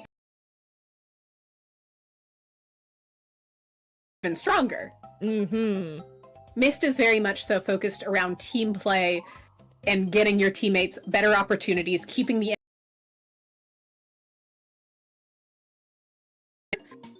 it is not in and of itself very destructive, but it's a great way of saying, hey, somebody's here, they're a little weaker than take care of them, get rid of them. Yeah, exactly. And he doesn't paint, so generally we don't see more than one. Yeah, it's very useful at shutting down a choke, essentially. And a lot of Splatoon maps are very choke-focused, especially these days. 2 of it. Oh, that's what a change up. Interesting comp. Yes, we have Colo. Got the new Big Swig, which is actually a really aggressive Big Swig, yes. Along with a swap to the Mini with the hammer. To talk about 9 Lives All Anxiety's counterpick for a second, we are at Zones Ship-Shaped Cargo. Definitely a map that plays pretty well with what they're running. Should allow for really Comps Alley. Yes. Yeah, I think this could pay out pretty well for them. AFAC now being used from Wavelength, I think that really just meant that the Dreadbringers, the slider didn't really get any use out of it, and that is going to pushing in hard here so that S-Class able to really guard these ledges so effectively, even if they're getting constant indirects in. Double on that, and look at the time remaining. It seems like this could be a 100-0 situation. The Reef slider not quite able to reach where keeping people from being able to move forward, as that is the game. 9 Lives All Anxiety knows how to play that map. Oh. Not a ton to say there. I will be interested to see if Wavelength continues with the comp that they just chose. Yeah, it could. Maybe. I definitely don't think. I think Mini is probably better for them generally. There is a big part of it, and they didn't have a good answer to that because they want to answer with Tent, but with that much high ground in a Dreadbringer, Tent can't really answer it. It's a nice AoE that's so good at making the drop very dangerous. They do. The level of holding them. And now we see their counterpick already. They had it ready to go. They have a list.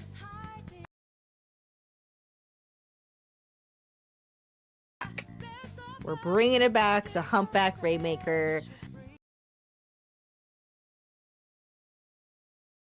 Well, I think 9 Lives All in that they played really for that last one. Yeah, it's a fast map. They're a fast team. I will always hesitate about the idea of counterpicking. It will be so explosive, and their comp is set up so well for that explosive kind of push. We instead of the big swig. You know, I'm a believer in that big swig. I also say that I think Nava has been very good on the paintbrush today, so I think it's gonna work out better for them. Hammer trying to come out into a splatling, rarely gonna. 9 Lives All Anxiety looking to set up a push of their own with that Reef slider, with that Dreadbringer taking up so much space. That was interesting. I'm surprised that they did not take more space. Now they're kind of on the back foot again. Here, Wavelength, really nice pick there. Cosmo holding this down on that point, making sure that Wavelength does not get that check-in. But like, working out really well for 9 Lives there because Wavelength went down several. It did. The Mini trying to rush down the Rainmaker, but Cosmo's able to checkpoint. Maybe needs to move a little bit faster. Yeah, a lot of Rainmaker is all about speed to get the space. 9 lives, all anxiety if somebody grabs the Rainmaker. I was ready to yell. I was like, pick up the Rainmaker! I will get angry if you don't pick it up. And always, they have a lot of object damage here. They grab it, they dunk it. That is game 2 to 9 lives, all anxiety, looking dominant now in this set. And Wavelength. Yeah, like we saw Wavelength play this map mode pretty well before, but yeah, just looking at 9 lives and their very scared picking this as a counter pick, and I think that showed. 9 lives all anxiety played that very well once they picked up the Rainmaker. Time though, if Wavelength had just recovered half a second faster, they would have been heavily punished each time. I just want to highlight that. Grabbing the Rainmaker gets you incredibly punished. I think teams should just always aim to grab the Rainmaker quickly. It's rarely beneficial to let it reset for it in Splatoon 2, but in Splatoon 3, at the current pace of the game, don't let that thing reset. You want to carry that thing. I think it's like, I think sometimes that really is setting yourself up for failure. Exactly. And 9 lives all anxiety pushed it a little closer than they should have to get those extra triples. It should have just been done and sorted. As we're going to Clamblitz Scorch Wavelength. Definitely slower. Definitely fits tent gameplay really well. I see it. I see their point. Pays off for them. It could. It could. They could. Do have to win this one in order to stay in it. 9 lives all inside. Because they'll be waiting for things to finish in loser's bracket. I mean, and you can argue if but we are getting back into it here. Same comp again. They're looking for something more aggressive. But I think the bubble was working so well for them before. Yeah, I think so. Yeah. I really do think that bubble can be really nice on Clamblitz, especially on Scorch. Yes. I know. It's less sustainable. Yeah, it's easy to get punished. It's very easy to get punished as got space, but Aster managing to keep this push from happening as they all try to jump in. Oh no, just the mini left up and Aster. We're almost to a power clam. Just need one more to clam to Aster. Toss your clams around, guys. Thank you.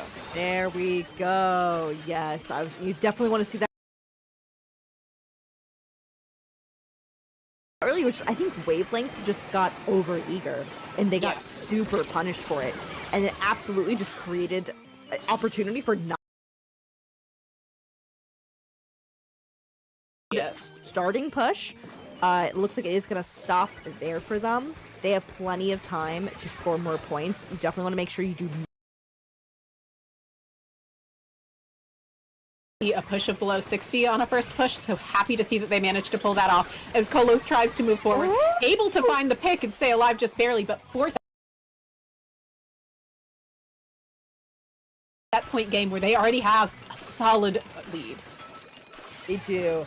And 9 lives all anxiety playing this really well. Aster is, but they do. They get that nice pick. That's something you can do. That's just something you can do with a stamper. You can just nail there. The Dreadbringer, has them ready, throws them in, able to get down to 20. I'm hoping Cosmo does not run in. Oh, it's taken out by the hammer throw. We are seeing Wavelength doing a great job of moving forward quickly here, recapping mid. They just need to be careful not to overextend. It's still definitely doable to get a Especially since that tent is just so countered by that particular decav kit. It is, yeah, just like swords. Matchup and whatnot, and I think Kolos has still been playing well, but you know, like we were saying, It's just if not you bring out something that can counter the tent.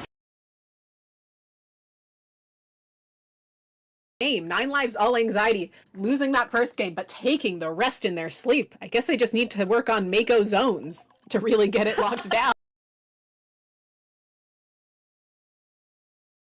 Than the following games, and Wavelength, I think, probably, I'm sure they picked maps that they map to give them benefit here. This is generally a really good back intent map. It's just that Aster kind of plays their comps counter, like into decavs that were like that, and it makes it really hard for them to find the opportunity to push because they rely on that. And they just couldn't do that here. Yeah, just got kneecapped there. Great sword play. Well, I'm so excited to see them move on into grand finals. Exactly. I think they absolutely have a strong shot of this. I'm gonna be on into. They are gonna have a bit of a break. This does not mean that Wavelength is down and out for the tournament. They're just knocked down. We do have our team from this emerging into grand finals. We're just gonna have to see who comes back out of it from down into losers bracket finals. So they also have a little bit of a break. They have a one set break to see who they're going to be playing from losers. It will be, and it should be very exciting. Yes, I believe we will be signing off. This will be it from heading off anywhere. You will be having some lovely people coming in to bring you the last few sets here. But before we go, Nox, where can people find you?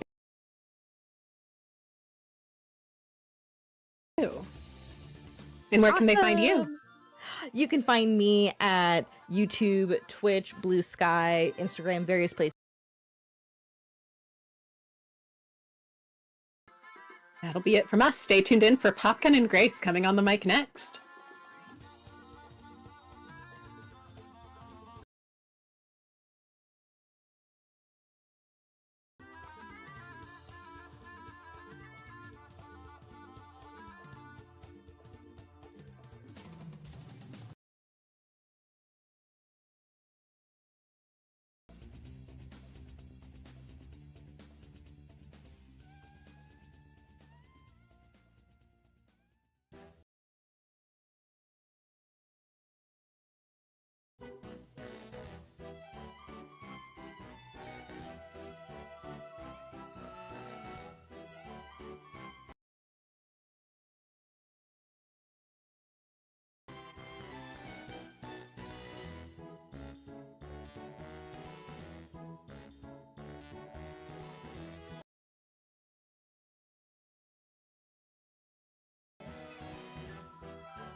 Hello, friends, and welcome back to Low Ink July 2025. I am Popgun, joined by Grace, who, if you didn't know, is the co-director of IPL. So when you little babies are done crying in chat because I'm making fun of you, this is the person you DM to complain it to, not me. You know, that's a good point. I have gotten more DMs over the past year since I've been co-director, I would say. I think a lot of friend requests too, so I mean, that's a good and a bad thing. Do I want people to talk to me? Sometimes. But sometimes I also want to be left alone, but that's okay. I just want to point out, they don't actually want to be your friend. No. That's not... The friend request thing should be changed. It's, I want to annoy you. Request. I want something from you. Request. Yes. It's not... I need something done. You know, do you want to go hang out at a bar later and just wow. shoot the poo, I guess? I can't say the other one. I guess probably can't say poo either. No, that's good. We're in losers semifinals. This is best of 3 set. Black Squid Ink Burger, who has been in Low Ink for many, many moons, has vanished off the face of the earth, has somehow come back and is still alive in the top 4 here, taking on new meta, new team, new alpha, who we're just going to call new meta. Yeah, not to be confused with that one team who was really, really good. Not that this team isn't good, but, you know. not confuse his team with someone who's got actual skill. Yeah. Oh no, I'm already roasting them. No, but I'm very happy to be here. I'm a big Low Ink. The commentators, I love the players, the teams, including Black Squid Ink Burger, who I met at Riptide. Very lovely. And I told them last... I mean, not to say that I helped them win, but I mean, I did give them my energy and my vibes here, Popgun, but a little bit about here. So I'm assuming the other team is probably going to have a cooler. You already see the pencil, that snipe right there, but Popgun, what else about... Because, look, new meta, new comp, whatever. They came into the pre-show yesterday, and they were talking about the Tetras and the Stamper and the Decaf, and they said, trust, this is going to work out. And I said, I believe in you. Nobody else believed in them. They all said this comp was incredibly stupid. It wasn't going to work. But I saw the vision, as you can see, is being put into place right here. No cooler on the side of Black Squid Ink Burger is definitely a choice. It's gotten them to top 4. This is a tough team they got to go up against, though. But they're currently giving them the business right here. Yeah, and I mean, we already saw that they got a really good pick at the start, which does let them up for some success here. But again, I think not having cooler here is kind of butting them in the behind right now. I mean, they're kind of forced to stagger a lot of the time. They don't really have a lot of time to get back into the zone once they go down here. And I mean, we see that. Is that a little roller sitting there? They're trying to get something to happen, but not quite. And I mean, with the bubbles, all of this kind of poking energy coming in from the 3 front lines, like you said, trust, it's going to be tough for Black Squid Ink Burger to get back into the zone, period.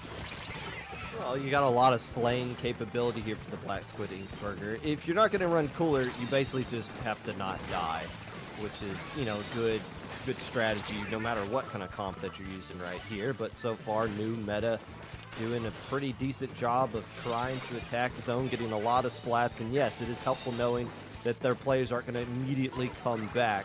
But you still got the Zuka Mini that top level has realized isn't really as good as what we originally thought it was going to be. You have the Tri-Strikes coming out from the Zuka at some point. There's plenty of specials Black Squid Ink Burger can use to get back into this one, as they're not going to hold on to this lead much longer. Yeah, and I mean, you can there, like, they're good at getting these picks, the strikes as well, the Zuka, they combo off of each other really well, and we see Take here with this bubble again, like the little flank jumping out. Despite not having that cooler and despite not being able to have the uptime, matching the uptime of new meta, they can still rip in through and get... And that's it. Tetra players. You know what I think happened right there? Tetra players are so used to getting splatted that they were like, oh, well, I'm just supposed to get sent back to spawn in this scenario no matter what. So I might as well just fall off the map just to keep the stats the same. So there you go. An honorable Tetra player as new meta gets game 1. I mean, you know, death is inevitable, whether you be going swimming in the depths or, you know, Ravioli picks you off. Hold on. Zippy! Oh. Zippy, what are you doing? The Splatfest tea? Is that the Splatfest tea? What are you doing? Well, I didn't look at the abilities there, Popgun. Maybe they're meta-ing it. Okay, new meta, right? Maybe they put the abilities on the Splatfest tea. Why? Okay. That's such a waste of chunks. Listen, Chunks are players, so precious. Why waste they them? have chunks to waste. Have you ever seen someone play a lot of Salmon Run Popgun? You know, Yeah. you know how many chunks you get. Actually, we do on Destiny Troops. We did have a competitive Salmon Run player, which I didn't know was a thing until they joined our team. Oh, and yeah, yeah. they're like maxed out on chunks, and it's like, what are you? Like those things are a valuable commodity, and you just like, Yeah, you're crashing the top. economy, dude. yeah, like you need to spend some of those things. You know, like money needs to circulate, chunks need to Yeah. circulate. But okay, You know- Splatfest T be damned, they still win game 1.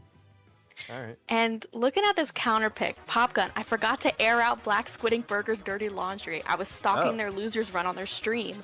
I believe Okay. every single time they have their back up against the wall here, they counter pick to TC shipshape. And they've won it every single time. That's So, crazy.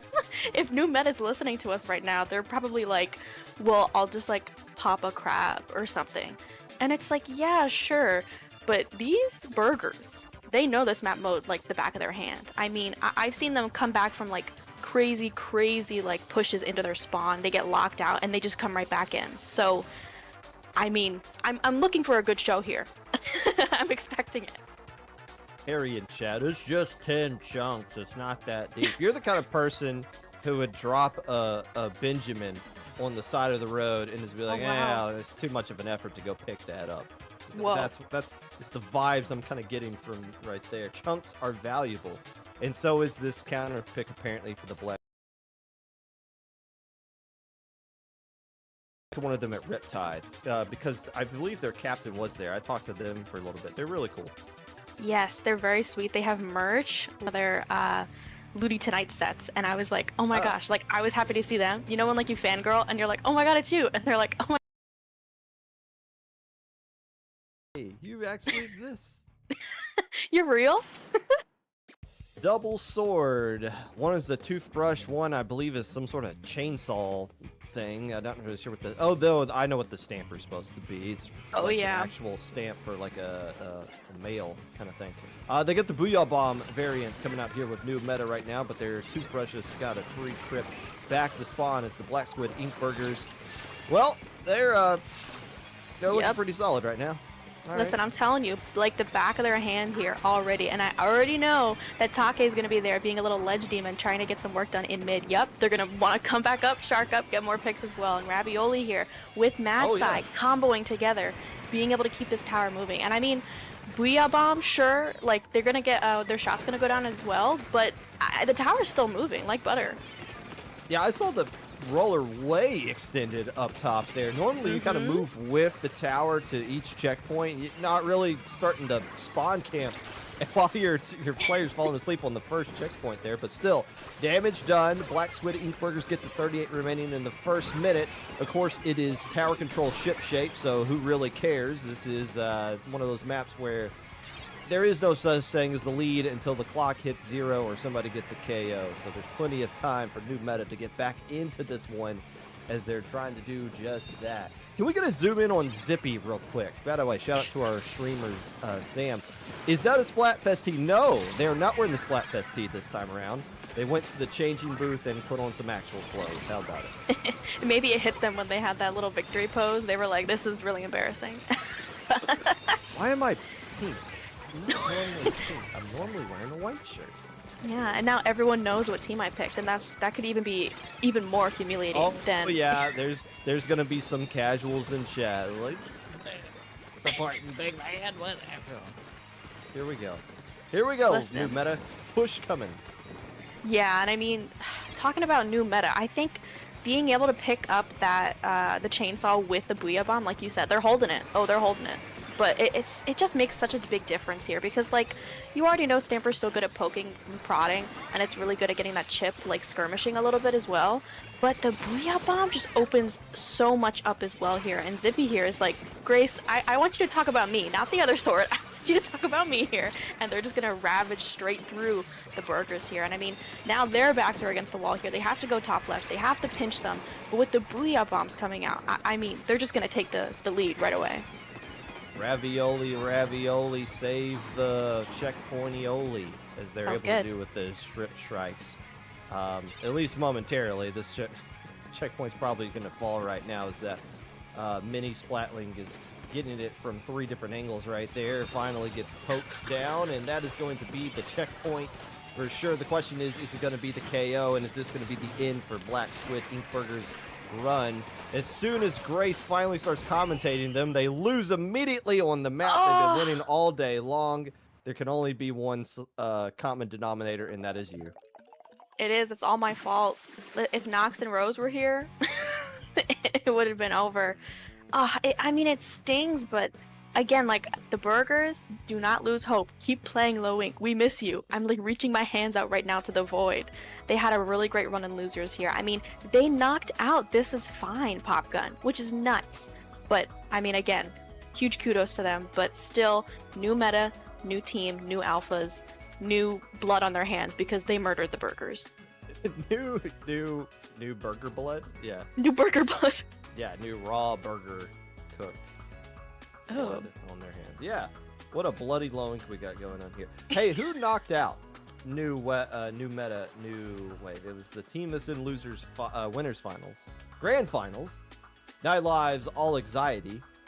Wavelength is a team they have not played yet. And by the way, Wavelength was coming off their first L of the entire weekend to 9 lives. Who did new meta? They've lost, I believe, one set yesterday. Who was the lucky team to beat them? It's the Krat Zong Kruna type team, who I can't actually pronounce, who's already been eliminated earlier in Alpha Bracket. Indeed, and losers. Into each other. Yes. My gosh, I mean, Wavelength, you've had a great run so far. Happy to see more from y'all, and your logo is really cute. I'm a sucker for a cute logo. It's really nice. Okay, we need to talk about this comp. Oh, okay? oh. We need to have a conversation about this. Okay. What are they doing? What is this?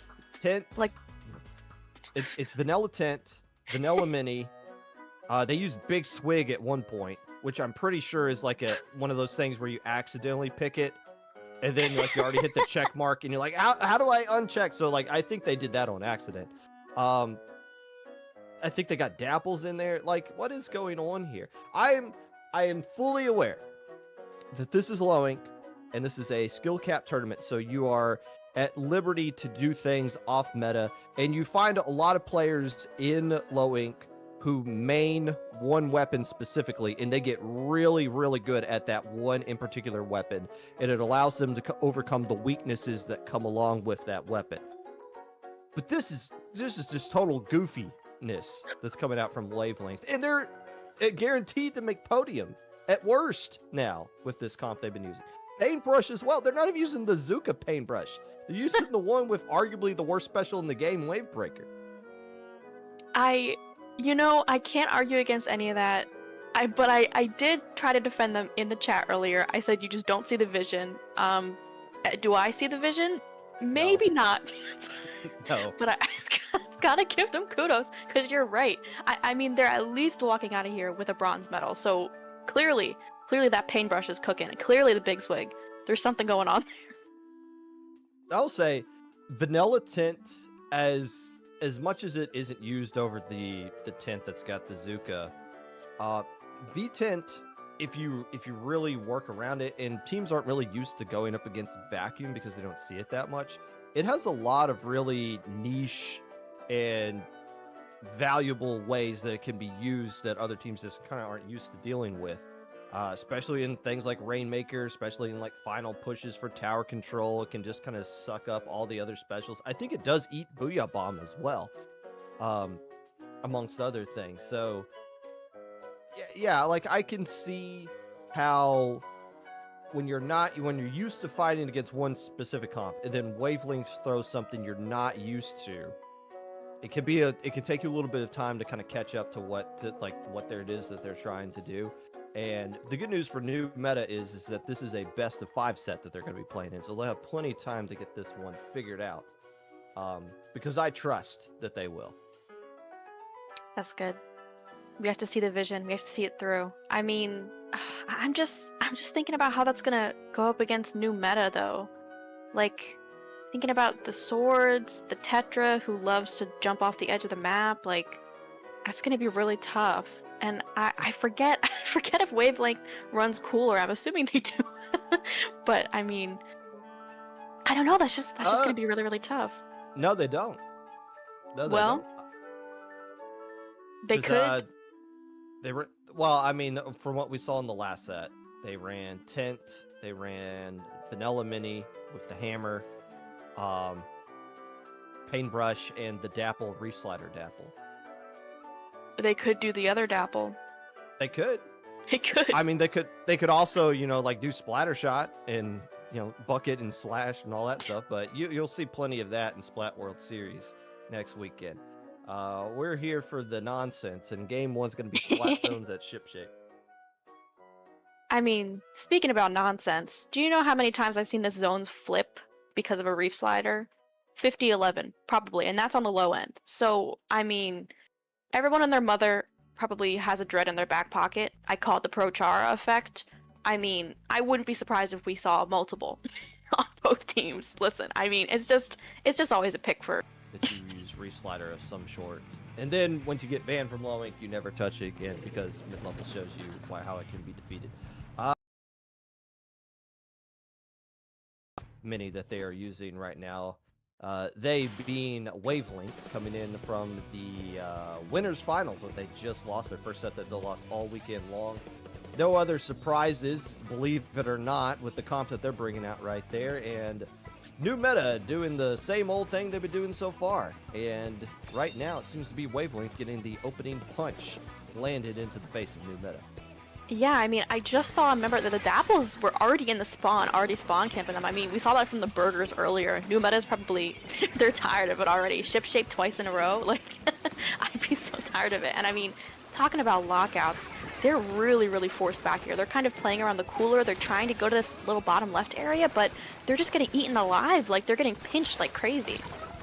Keep in mind, the Paintbrush Nova doing a great job of just sharking all the way around, but they had the Tint player going with them as well. The Tint literally just like following them, kind of like Ice Clammers in Smash Brothers, like Nana just being right behind them. The problem is, hey, if you two are back here, who's guarding the zone?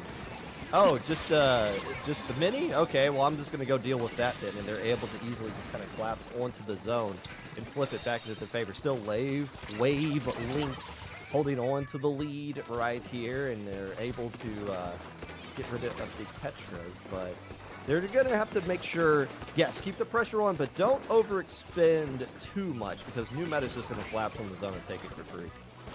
Yeah, and I mean, we just saw it right now. It's almost as if you can predict the future pop gun. That was so beautiful. But I mean, Wavelength, they're good at this kind of tug of war game where they're going back and forth and they're ebbing and flowing, depending on how much new meta's pushing up here. But yeah, I mean, the trade out here with the sword is good and all, but I mean, they're about to be coolered up. So Wavelength, knowing that, it's kind of like you have to kill them twice to get any movement into the zone.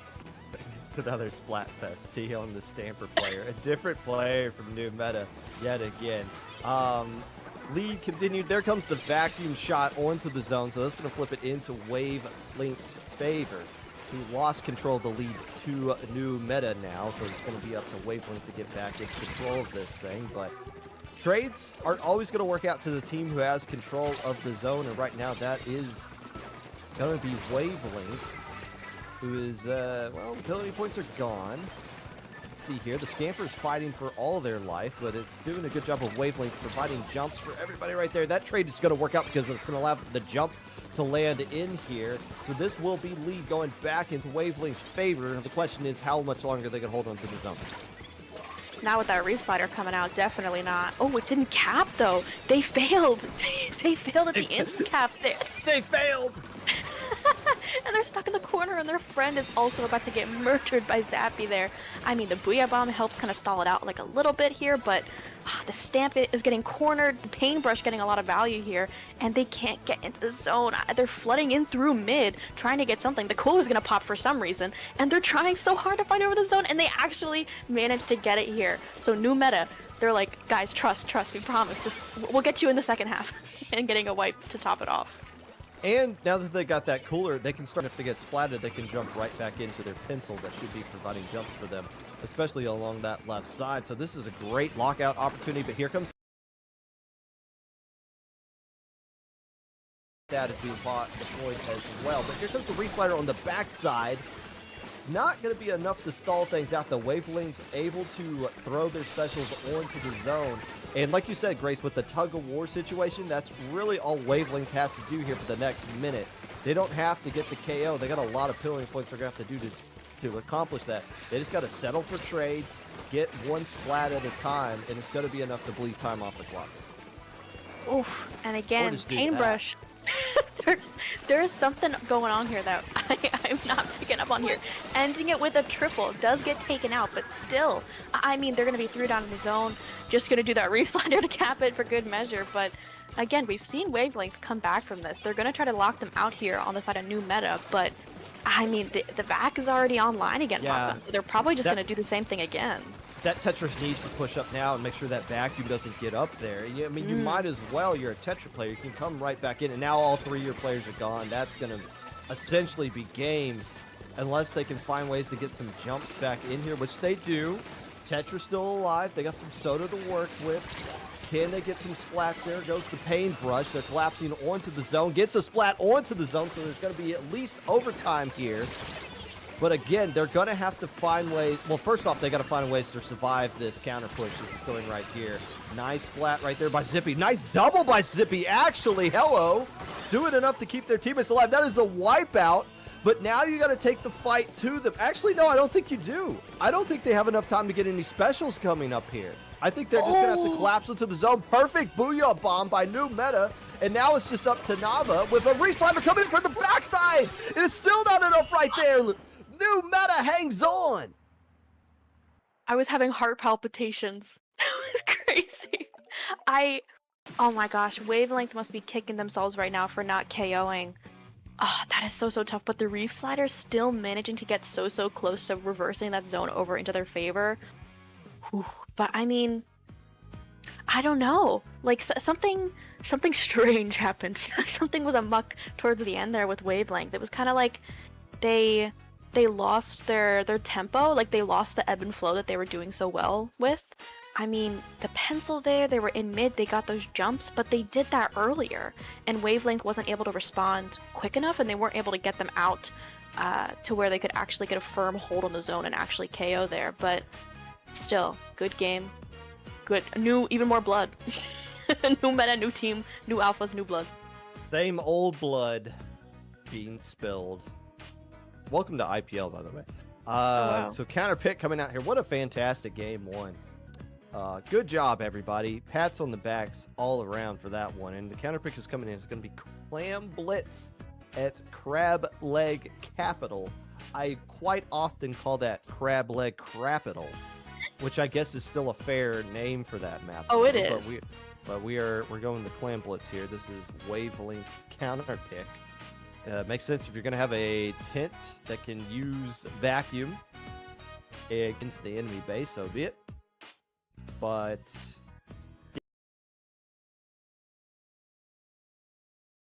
I mean, talking about crapital, I mean, do you know we have to move it from the super jump map list? So, I mean, the fact that they picked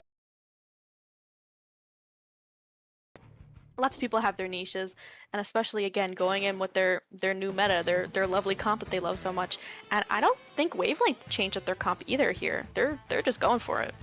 They're just going for it. Why not? I mean, you dance with the girl that brought you, Grace. Oh. That's how this works. If you go to the dance with someone, you dance with them. You don't leave them for something else. A little bubble. sorry. A very tiny bubble that someone could jump to if they wanted to get beat up right there, which wisely they don't. So here we go. Now, 30 seconds gone by. Wavelength back on the defensive here. All the specials and all the clams being soaked up by new meta. But we're seeing a pretty good response here by Wavelength. They're trying to battle their way back into mid.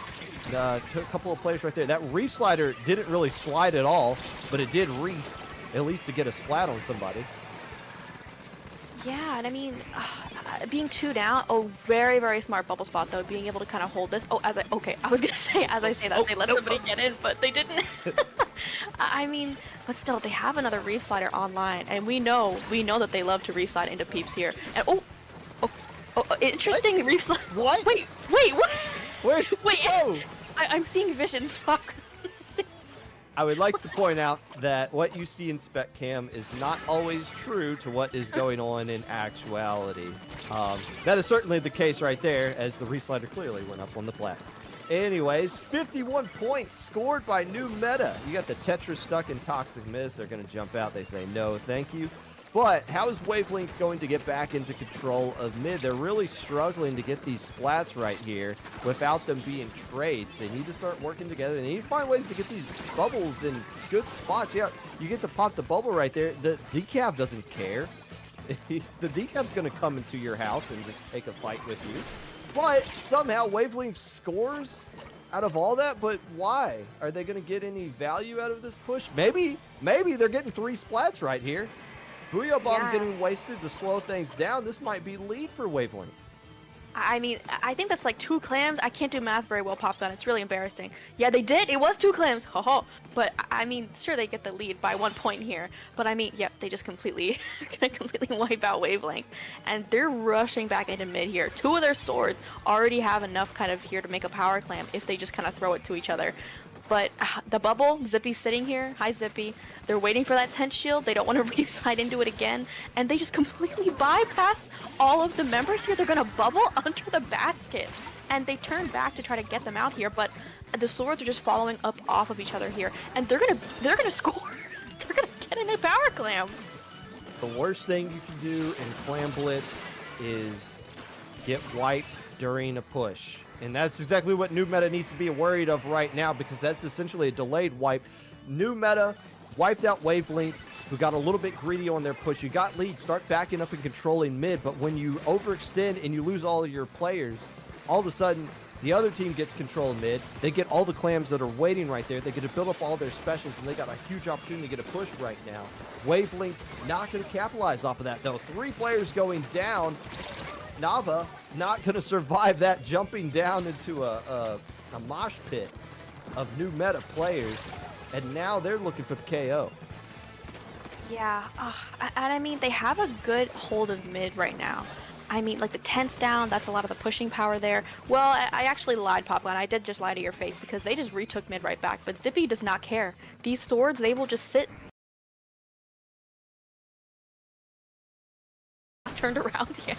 The members of Wavelength. I know, no, they didn't quite have a power clam yet there, but this is very confusing for me. Fun. And I mean, if new meta keeps that up, if they keep up that, like, probably Go win. in there. Oh, what a... That might be the end of it for Wavelength. I saw what they were trying to do. They were trying to guide it in with the tent. That's with the vacuum of the tent. That is why they, during this comp, their comp is set up for that one play. The problem is they got splatted, and now you don't have control of mid. But look at this little comeback they're doing right now. Everybody's back into the action. They got another tent ready to go, but 2 more players instantly going down. Do they have a power claim? Is this going to go to overtime? The Dapples isn't really going to do anything being up top here if they don't have any power claims to work with. Yeah, and I don't see it. I don't see it under the basket. I mean, they haven't been able to build it either. The paintbrush is trying. Yeah, they just got taken out, and they're done, yeah. Yeah, all these fights mean nothing because there's no power clamp. So, Wavelength looking a bit discombobulated right there. New meta goes up 2-0. And look, they're running the... Wavelength is doing a lot of things. I understand. They're doing a lot of unconventional things. By the way, shout out to the Stamper player not using the Splatfest tee that time around. But if you're going to use the mini with the bubble, wouldn't you want to use it against a team that doesn't have 2 sword players? Like, Zippy literally doesn't care if you have a bubble or not. They're just going to go in there and slice your head off. And Yeah. that's been the case. We haven't seen those bubbles be effective at all. And I know, like, there must be, like, some sort of thing with Wavelength where, like, we're not going to use, like, Cooler, and we're not going to use Zuka or anything like that. Hammer, which is one of the specials they've been trying to use earlier in the winners finals, they were using the vanilla mini, would have been a much better pick right there, just based on the comp that you're going up against. I know it's like you want to do what you want to do, but at some point you got to react to what the other team is presenting to you. Bubbler's not going to work against new meta. Yeah, and I mean, I kind of see the vision with wanting to have a bubble up kind of against the sniper or the pencil, because it's great counterplay, sure, but I feel like you said, the hammer would work just as fine. Like, it's enough pressure, you can chuck that at the pencil if they're bothering you, or you just kind of have to leave it to your other teammates or some kind of other way. Maybe like the Zuka tent, like you said, to try to displace that pencil if that's what you're focused on. But any other reason, it feels like the comp isn't very compatible going up against new meta here. And I mean, they have been getting close, but I think that closeness is due to the fact that they know what they're doing, but they just need the specials to back up that thought process. When you get to this point in the tournament where skill level is pretty equal, it comes down to strategy. New meta's got the better strategy going up against Wavelength so far. Although, let's not discount the fact that game 1 was basically a toss-up for anybody to win. New meta just kind of clutched it out. New meta took care of business in that Clan Blitz game. This time around, Tower Control Art Academy, the decisive game potentially for Wavelength. Oof, looking at these comps once again. Like you said, they brought this girl to the dance. That pencil loves Spawn. I too love sitting in Spawn and painting. Opening flight got a double! Who was that? The paintbrush! Yeah, I saw them dunking around the left side. What an opening. Has something. They have something in their bloodstream, and it is it is deadly, because that was pain. It is pain. It is such pain. Already here in bats, completely getting a huge pick here. Being able to hold it, that ink vac being able to back them up as well. They do get taken. Oh no. Swords with ink vac. I forgot. Speaking about specials that just aren't really compatible against this comp here. Swords. By Wavelength, a good game plan, and it worked out for them. Getting the first checkpoint at least. As the dust kind of settles, you realize, oh wait. It comes down to get control of the enemy bats right here with the Tetris. Try to accomplish that. Wavelength to try to stop this here. What happened there? Oh, the tent player doing some tent things, trying their best to stay alive. That should be the checkpoint, though, and that is going to be a huge lead right now for new meta, clearing that second checkpoint, probably getting more on top of it as well. Yeah, being 2-2, still trying to make a push happen here. I mean, all these jumps, they can't get the stamp off the tower. They do eventually here, but getting back into mid, that pencil's online. They want to, they're already trying to get all up into the bats again here, Popgun, but they kind of have to back up. Listen, is Zippy flanking to try to make a push onto the tower by themselves? And they are. And the members of Wavelength. Well, the good news is they absorbed the special, so that's a bit of a. Who's guarding the tower right now? Nobody? Oh, okay. So... If I'm in bats and you're in bats with me, who's watching the tower? Okay, Bubbler on tower. Bubbler was on tower. Ooh. Clearing this checkpoint, so essentially a tie game right now. Can they find a way to squeeze? Now it's just the paintbrush, and they're not going to live out the night, but still, we're halfway through the game. Plenty of time for Wavelength to get back into this one. They clear the second checkpoint, but the problem new meta is presenting, now that they're kind of moving all over the map, Wavelength has to be slowing down. They have to make sure to paint their way up and find all these players that are sharking around. Maybe open up their map a little bit. That player sharking was doing it right next to a beacon. That's true. Listen, a lot of folks don't know that you can see somebody's location if they're near a beacon there. But I mean, we're gonna see another push here come out of new meta, and they don't even need these points here. They are in the lead, but I mean, no lead safe on TC Ink block, sure, but still very convincing. The bubble on tower, the classic kind of combo here, being able to pick off the front lines as well, getting another pick here. Zippy, they really want that triple. I can feel it. They want. Oh, they can take it out though. But I mean, being able to kind of attack this tower from both sides is helpful, sure, but they're gonna. I mean, they just can't get in anywhere here. Well, as I say that, they are going to take the tower back. Zippy still ripping through the members of Wavelength, trying to stop this tower here. They're jumping in. This is like a huge zombie push. They're still jumping. One more. There's still another. Is it two? No, I think it was just one. I'm hallucinating again. But, I mean, no, it was two. They just keep jumping to each other here. I guess that's the benefits of Cooler. I guess. Yeah. This is Splatoon 1 in some sense here. No real consequence. Where are you going with this bubbler? Okay, so they're going to set it up here at the stairs, try to guide somebody up to this flat area. Oh, if they got that splat on Zippy, that would have been a great position. How did you get up there? The tent get up? What was that? They just went all over the place, and now there's jumps in the most random spot. You get the double off that?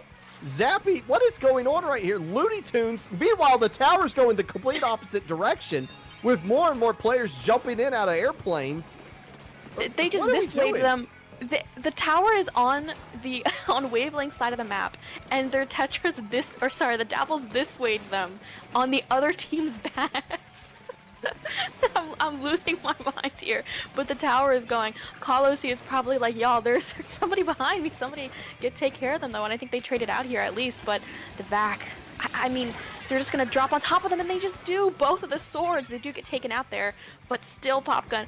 4 seconds left. They have to keep this tower, and with 2 people down, the Tetras are bearing down their neck. The swords are just gonna ricochet. They're just gonna pinch them here, and wait, the 10 shield that's gonna help them. And wait, hold on. They took the lead, despite the Booyah Bomb. It didn't come out in time. In one of the most Looney Tune games I think I've seen in a long time. Somehow Wavelength has all the dominoes landed to their favor at the right time.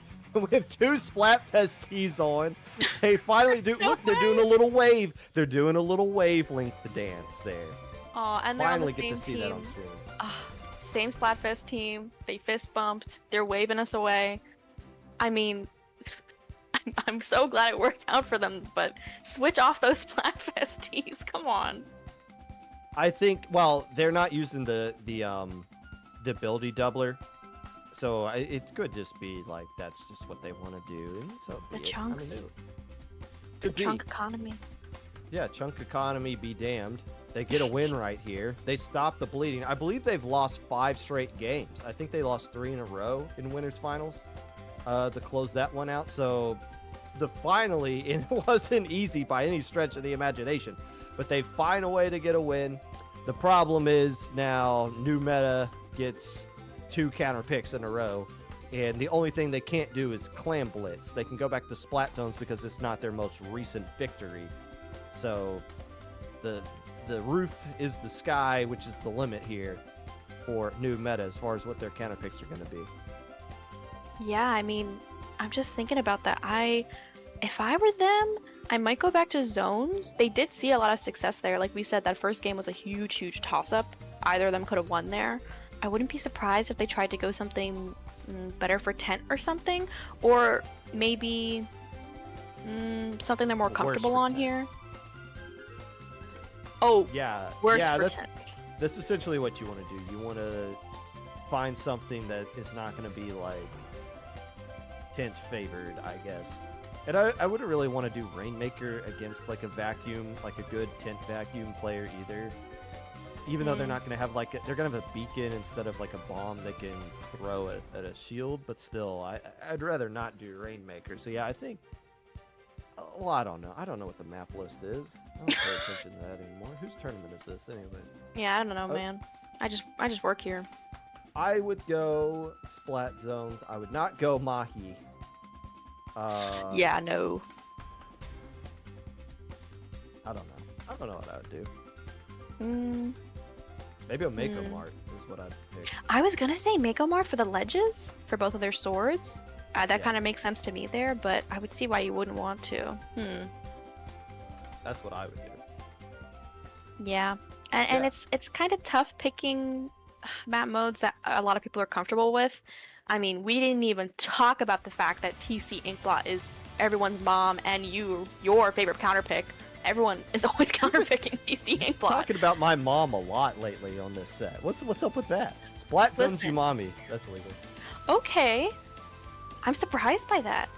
I don't know. I feel like I guess that makes sense, but I feel like one tent shield and then the right zone's gone, and then your pencil's like, oh no. Sense here. There's a lot of different. It's not just the tent. That's kind of what we're focusing on. Reef Slider isn't gonna. Reef Slider cheese is gonna negate it here because they can't cap both zones with one little Reef Slider right there. Themselves have a reef slider, and they were out yeah. reef sliding them sometimes. You could have just like not brought up that point and let me be smart. Oh, but okay. No, you're so yeah, you're right. You're so right. You're so true. Have we talked about how this is a Zippy versus Zappy mirror match essentially? Zippy versus Zappy. That is pretty cute there. Zippy getting annihilated here in the zone because of that. They do not want to lose that name war. But I mean, 2 members going down in the zone.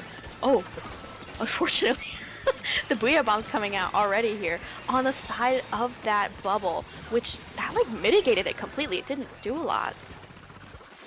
Might as well. I mean, if you're going to use the shield bubbler again against double swords, have it negate somebody else's special. Seems to be a pretty fair use of it. Have a seat, Zippy. This mini's playing expertly with that thing. Again, if you're going to use the comp that Wavelength is, you have to be professionals at the weapon that they're using. And from all the little like individual like moments we've spectated all the players on Wavelength, they've all had some really fantastic moments with their weapons, especially that tent, doing a good job of landing directs on that. But right now, it's New Meta, who's up in the set, has control of the zones a little bit, and they got their pencil in a great situation to start kind of poking, to start pushing back. Here comes the soda. Should be a good opportunity for New Meta to do some damage, unless that paintbrush has something to say about it, which they do. I mean, yeah, they made them jump out, which is effectively getting them out of that fight there. So, I mean, Wavelength back in control of the zone here. Something I'm noticing about them is that they like to come out strong with a big opening and then try to follow up off of that pressure that they have. I think it's because of the lack of cooler, which makes a lot of sense kind of there with that thought process. But as I'm talking about how cool their openings are, they're going to get wiped out here. New Meta looking for a bit of a lockout, but Wavelength comes back soon enough to where their tent's able to get in. They're trying to zone them out there, getting a nice pick. Oh, but they're dodging and weaving there from Zippy, but they're still going to get taken out, unfortunately, here. But that Reef Slider is ready. I know you want to use it, Zappy. I know you do. You're thinking about it. No, they don't want to. Maybe somewhere else. Maybe to lock up the members here of New Meta, but still, they have control of the zone. They did get 2 down as well. Are they behind them? Somebody behind them? There's one player behind who's going to do it, and that's a win, honestly. If you get them to burn the Reef Slider for nothing, and you can just jump right back and you got Booyah Bomb ready to go, that's a good little distraction right there, although it's not going to accomplish anything, as they're starting to swarm the soda, so I don't think anybody's going to get access to that soda.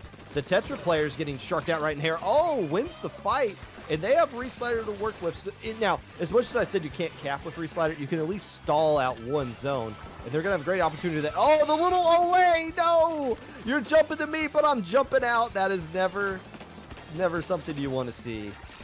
If you're on the other team, you love seeing that. But.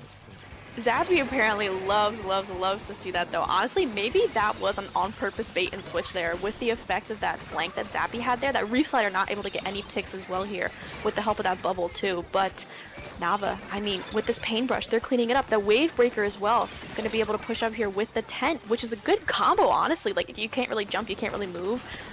But they're still struggling to lock out. Like, the tent shield's helping, they're getting some space, but with the members of New Meta coolered up here as well, the lockout's going to be even harder. Yeah, this is a great situation. Nava doing a good job of getting all these splats. Zippy getting revenge, though, with cooler in their system. The question is, can they get back in the zone? All they got to do is attack one of them, preferably the right one, because that's where the Reef Slider's going right now. They captured one zone. Now they just got to win all the fights. and they'll get the left one on top of that. But here comes the vacuum, and with no sword player around this time, that's been kind of the issue with Wavelength vacuums before. They just keep using them whenever somebody can slice right through it. But Wavelength survives the onslaught. Penalty points were put on them, though, so that will keep new meta in this one at least a little bit longer. But Wavelength's doing a fantastic job of this lockout. Oh, and they got a nice pick onto the pencil. That's going to be even harder, I mean, for the members of New Meta to get back in here. I say that, but Zippy's like, that's so crazy. I'm still going to pick them off. And to that, I salute them. And now they're gone again. So I'm just going to stop. But, I mean, again, Wavelength, they're having a lot of trouble here with these Reef sliders still. Even so, going to that, you know, we talked about the 2-zone map to maybe mitigate that issue here. They're still struggling here. Kalos here, forced kind of into the corner. They're still trying to paint the zone very nicely with their shield. But, I mean, with the Booyah coming out, one of their swords is going to go down. Oh, they ate it! They're hungry. They were hungry, Popgun. And I mean, with all of that, I Wavelength is still struggling here. Kalos here, kind of like one-man banding it. Like they mitigated again the sword shots, but I why mean, won't you die? They will not go down, Popgun. They want this left zone so badly. They're going to be able to cap it. They're going to get taken out, though, and there's just a lot happening. The Reef slider onto the left side, but they have top mid. Nava is doing a great job on top mid here, and they cap it by themselves as the members of New Meta are trying to get them off of top mid. I mean, that was a lot. That wasn't as Looney Tunes, but that was still really good from Wavelength, making a good comeback here. It was Kolos, the the tent player. Hey, you took your Splatfest tees off. Wonderful. The tent player in a 1v4 situation doesn't really have to do like get splats, doesn't really have to like solo anything. They just have to be annoying, and they were absolutely annoying on that last part right there. They just didn't get splatted. They just kind of moved around the map, ate up booyah bombs, just kind of hid behind pillows, popped their tent, hit left and right, and just absorbing so much attention to where the rest of the players from Wavelength can get their paintbrush in the right position to get a couple of splats, get their Reef-Slider ready to go, maybe build up another bubbler to exist. Like, just the fact that the tent can draw so much attention, and it's so annoying fighting a tent player that just won't die.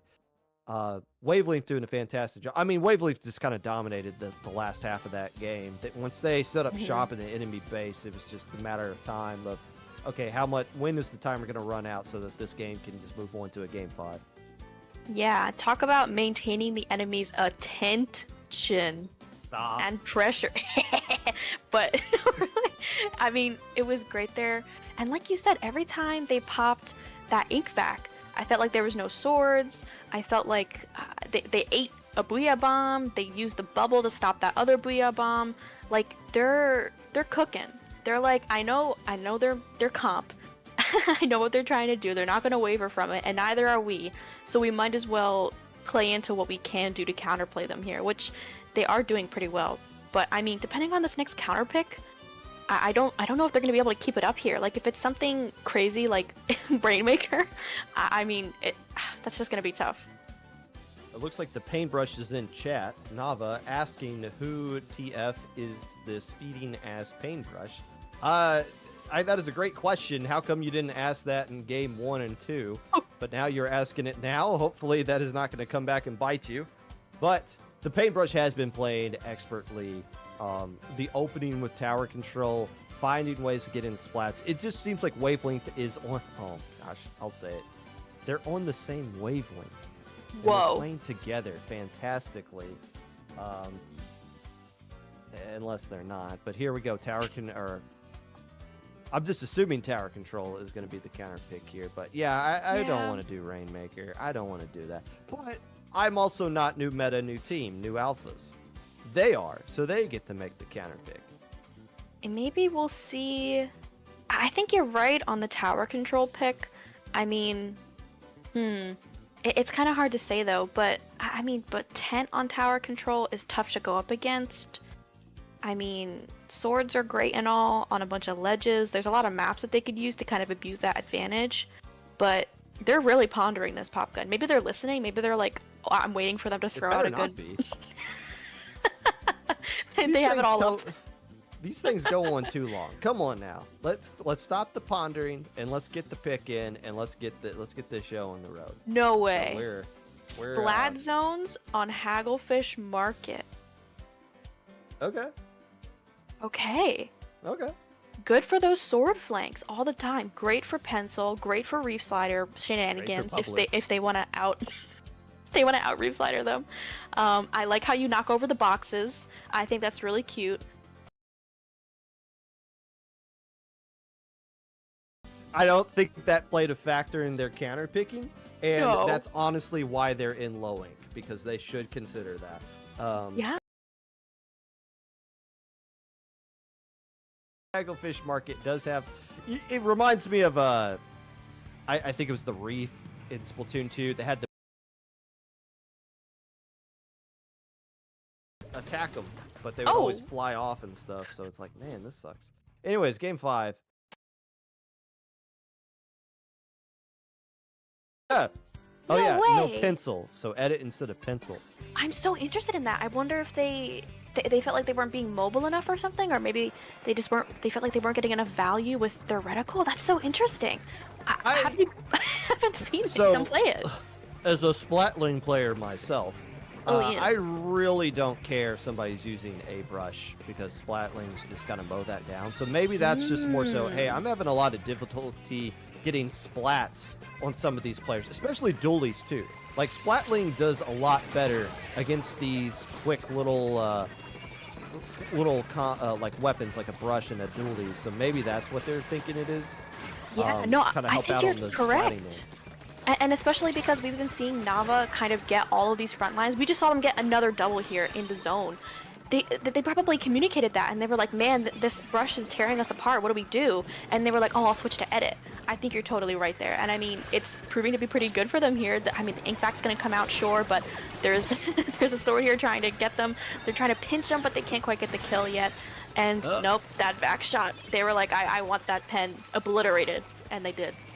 I'm a big fan. I've been noticing Gray does this a lot, of just super jumping, like to teammates randomly in the middle of the thing, and having a lot of quick super jumps so that you can quickly just teleport all over the map. Unfortunately, right there, super jumping into a vacuum shot, that doesn't happen too often in competitive Splatoon. Zippy's getting another free splat. That's going to eliminate the tent. And keep in mind, there's no cooler, so while this wipeout is going out, Wavelength's going to be stuck at spawn for a good chunk of time. This is going to be the lead for new meta, and they got Soto to work with as well. See, watch them starting to shark along the edge, it looks like. What are we looking at here, Sam? Okay, there we go. Listen. Fair enough assumption that there would be another flank there because we've been seeing so many flanks these games here. Mantle frontlining and trying to run into the mini. What are you doing? No, I respect it here. I respect. I don't. Okay. I mean, they're still fighting for the zone, but I mean, two teammates are gonna go down here on new meta. The jumps are coming in, sure. They do get a little bit of attention off the zone, getting a pick off of it as well, which is great. But that leads to the members of new meta being able to retake the zone here. The mini is getting backed up. They're trying to poke and prod at the zone, maybe trying to get a flank going on here, but they're coolered up once again here. And Nava, once again, ripping through their defenses, it feels like. They are going to go down here, but that still delays them from pushing up into their own teammates. You know, Mantle jumping into that enemy bubbler on the enemy side of the map, while ill-advised, still does kind of play into the theory that they are trying to be more aggressive than what they had with the pencil. Right now, penalty points gone. Wavelength really struggling to get out of their zone. Somehow the mini survives all of that, and they're going to have to, as they're going to be rushing into the zone. They're going to have to pop the bubbler. The Booyah Bomb coming out before the bubbler, though. New meta is going to survive the Game 5. Nice little adjustment right there with the slight comp change. Proves to be, well, I don't want to say it's the difference because we don't see the stats anymore. Still, new meta seems to be the new team going to grand finals. Yeah, I mean, I'm so glad that they brought that back too. The little like victory emote with the hugging the splatling. But we didn't get to shout this out because, well, I thought it was very funny. I don't know if you thought it was funny, but there was a moment in there towards the end where there were 3 jumps to I think it was the mini on Wavelength, I think. And for a second I was like, who has chumps? Who's playing chumps, guys? But no, it was 3 jumps on them, and I think that goes to show that like you really have to hold down the fort if you're gonna go coolerless, if you're not gonna run tacticooler. And if new meta knows and they can see all of your jumps, they're just gonna shred right through you. Love the adjustment. Again, skill level the same, strategy is the difference. Strategy played a part in that Game 5 win for new meta, new team, new alphas. The team I believed in the moment I saw them sign up, and nobody else did, which is no one crazy. else. Not even Well, them? Well, no, they believed. And when they came on the pre-show yesterday, I told them to their face that I believed in them as well, and nobody else agreed with me. Well, that's why you guys are the idiots in chat, and I'm on the mic right now, isn't it? Because I believe in the 2 teams we have. This is, oh gosh. The Grand Finals is between 9 lives, all anxiety, versus new meta, new team, new alphas. So that's a mouthful, but we'll get through it. We're going to take a break. You guys are going to get some popcorn, maybe check on your kids. That's what I'm going to do. Oh. And we'll be right back with Grand Finals of Low Ink here on IPL.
Grace leads in. Oh my goodness. Oh my golly gosh. Folks, I'm so happy to be here. I'm so happy to be back. I hope you all got your popcorn because we are going straight into Low Ink July 2025 Grand Finals. My name is Grace once again, and I'm joined here by the ever so lovely, ever elusive, illustrious Popgun. Illustrious? What the heck does Yeah. that mean? I just started going with adjectives that I could remember. Illustrious. Oh, that's an I, not an E. Well known, respected, and admired. Wow. For past achievements. Well, I did win this tournament 5 years ago. Oh, yes. I can show you the DMs that I have to send to people sometimes. You will find out very quickly I am not admired or respected at all. But Or illustrious. that is, yeah, I'm not very, I am like illustrious. More in than ill. Okay, so what's going on here? 9 lives, all the anxiety, is undefeated as far as games is concerned. But they almost got knocked down in the losers bracket early on by Small Fries in a best of 3 set. They beat them 2-1. In some team you probably haven't heard of, New Meta, 9 Lives beat them 2-1 as well. So 9 Lives is lucky to even be undefeated at this point, as they have lost quite a bit today, although they have not lost a set all weekend long. And if they could take care of business right here against a team they already beat, it's gonna be tricky to do. It's really hard to beat the same team twice in the same day. Really difficult to do, but they're gonna try. Yeah, especially with counter picks. A lot of the time you use your favorite ones right away, or you have to face the same team on the same map mode, and you're like, well, they probably already know the tricks that we have up our sleeves here. And you already know how much I like those boxes, Popgun. I do. We're seeing it with a new team here. Locking out, they were good at these flanks, good at keeping the zone under their control here, despite a lot of different pressure. New meta. Is that a team fight? 2 ability doublers! 2 ability doublers on the side of 9 Lives! What are you doing? Oh, it's so frustrating that during Splatfest you automatically have to put the shirt back on whenever you leave the PB lobby, but there you go. 9 Lives, all anxiety, not 100% locked in. And we'll see how that works out for them. By the way, S-Blast, so hot right now. Yep. And listen, hot right now from the Pro Chara effect, as we have aforementioned.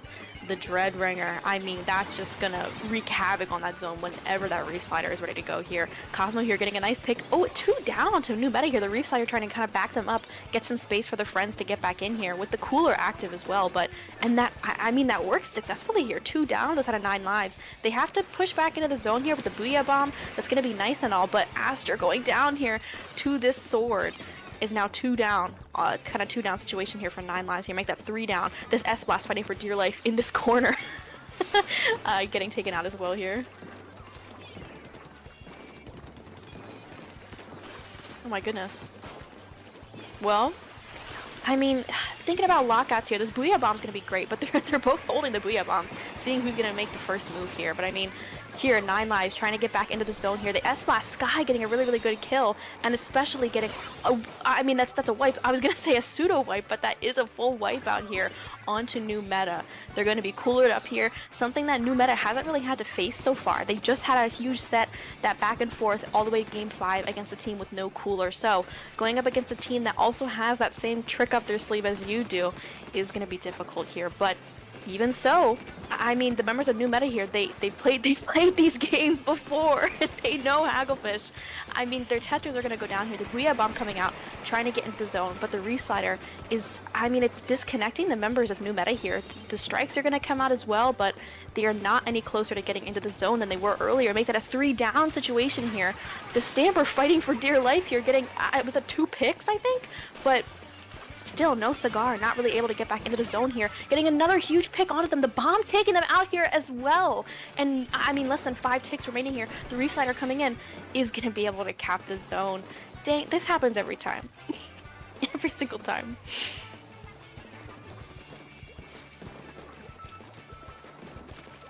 But yeah, I mean, just once again, new meta, they've, like I said, they've played these games before, but I mean, just thinking about how they're going to be able to keep the zone here, because the members of Nine Lives have all these initiation tools to get back into the zone here. I mean, the strikes are coming out, they're trying to fend them off, they kind of really want to get Sim down here, but I mean, they're still not able to kind of have anything tangible. It's still a huge back and forth here. Nine Lives is in control for now, but they still haven't quite locked them out of the, near the zone. But new meta here, I think they're kind of evolving to the sense that Nine Lives really knows how to push them out here. So they're going to be able to jump back, which is going to help them stop a bit of a lockout situation here. But once again, we've seen new meta come back from this. We've seen them click all the way down to 2 ticks remaining here, and they know how to work these specials. The Reef Slider, once again, going to be able to cap that zone. Whoa, the Bria Pop gets a huge double here. Aster's like, no, I'm out, dog. I am not doing any more of that. So once again, new meta here. Good control of the zone. That penalty is fat on the side of Nine Lives, all anxiety here. And if I were them, I would be feeling a little bit of anxiety, because new meta definitely knows how to lock them out here. Now, still looking though, I mean, it's very still back and forth. I mean, the Bria Bomb coming out, the Reef Slider there to try to stop it. Oh, but the strikes still being able to finish them off. 2 down still on the side of new meta here. And I mean, it's still tough. It's still back and forth. They still have that fat penalty, like I said here. Aster going to be able to do that Bria Bomb, staggering the members of new meta, trying to keep them in their zone here. Less than a minute left. My gosh, Pop Gun. This is crazy. I didn't watch half of it, but it looks crazy. How's this? 9 Lives hasn't won yet? No. Did it? Okay. I had so many great points I was going to say. First off, the sodas from new meta are not really working out at all. We've seen several times where the sodas are just being deployed and nobody's able to grab them for whatever reason. Second off, Reef Sliders are annoying. That's another thing I've kind of noticed right here, but I guess that's nothing to do. Sky's been playing great. Is there any win condition here for new meta? It looks like the answer is going to be... Oh, they do got a Reef Slider in time? Oh, that's baloney. Okay, here we go. Now, are they going to get anything going right here? The Pencil's in control of the zone. They're going to have to find a way to knock out Cosmo on the Pencil. This is kind of camping out on the canopy. Here come the Ink Strikes as well. 2 players going down for 9 Lives. All anxiety. Tetra player trying to push up. Needs to find ways to get more paint onto the zone. It's just barely still in control of new meta, but the Pencil staying alive, throwing down all this soda and all this splat. Surely the timer's going to run out. They have to cap the zone. I don't think that's going to be enough. I think the timer's going to run out, and finally it does. All Lives, 9 anxiety, a 9 on the anxiety scale, has become the first team in low ink history to win a game in grand finals with ability doubler, and 2 of them did it. Is it the first ever? It had. I'm exaggerating. It's not often we get a chance to see ability doubler in grand finals, but there he goes. 2 players doing it. Listen, they're lucky it's not a Nintendo event, because that would have got them booted, apparently. So yeah, they would be cheating. They would be cheating in any other tournament using a. But ability doubler is literally a mathematical throw, unless you have a different slot on each thing. But even then, it's just like, whatever. It wasn't on purpose. Regardless, though, 9 Lives, all anxiety. They win game 1, and I think my microphone is back on, which is awesome. that is so awesome. You know, at one point there, it was kind of like, you know that Death Note meme where where where the guy turns and he looks at the other guy and he's just staring at him with his big beady eyes. Somebody will know. And he's like not looking at him. That's how I felt when you went quiet. I was like, something's happening. Well, here's how I felt. I felt like you kept cutting me off. And I was like, okay, Grace is just going for it. You know, like I'm not going to like squash your confidence if you have things to say. But then it was also like, oh, wait a minute. Maybe there's something else going on. Shout out to our streamer, by the way, Sam, who pinged me and said that you're on mute and used the correct your. That's rare. That is rare, but that's the kind of quality we expect out of our streamers here at IPL. And what's with this like changing highlighted color thing? That's new. I like that. When did we become like when did Gay? we get this technology? When did we become gay? Listen, happen? I mean, Pride Month may be over, but the gays don't stop on gaying. Woo gays, gay it up. You already know. So, Okay. but I mean, I love how it like changes too. Like I think that's really cute, and it's like pulsating. This is some very lovely Oh. overlays. Oh gosh. Okay. All right. Who's making counter picks here? New meta? Yes. Indeed. Do you Are think we'll they, see the same ones? Are they interested in making a counter pick today? That is the question. That is a $1 million question. Yes. We even started talking about the overlays. We have no more material to go off of. That's when Me you know too. it's bad.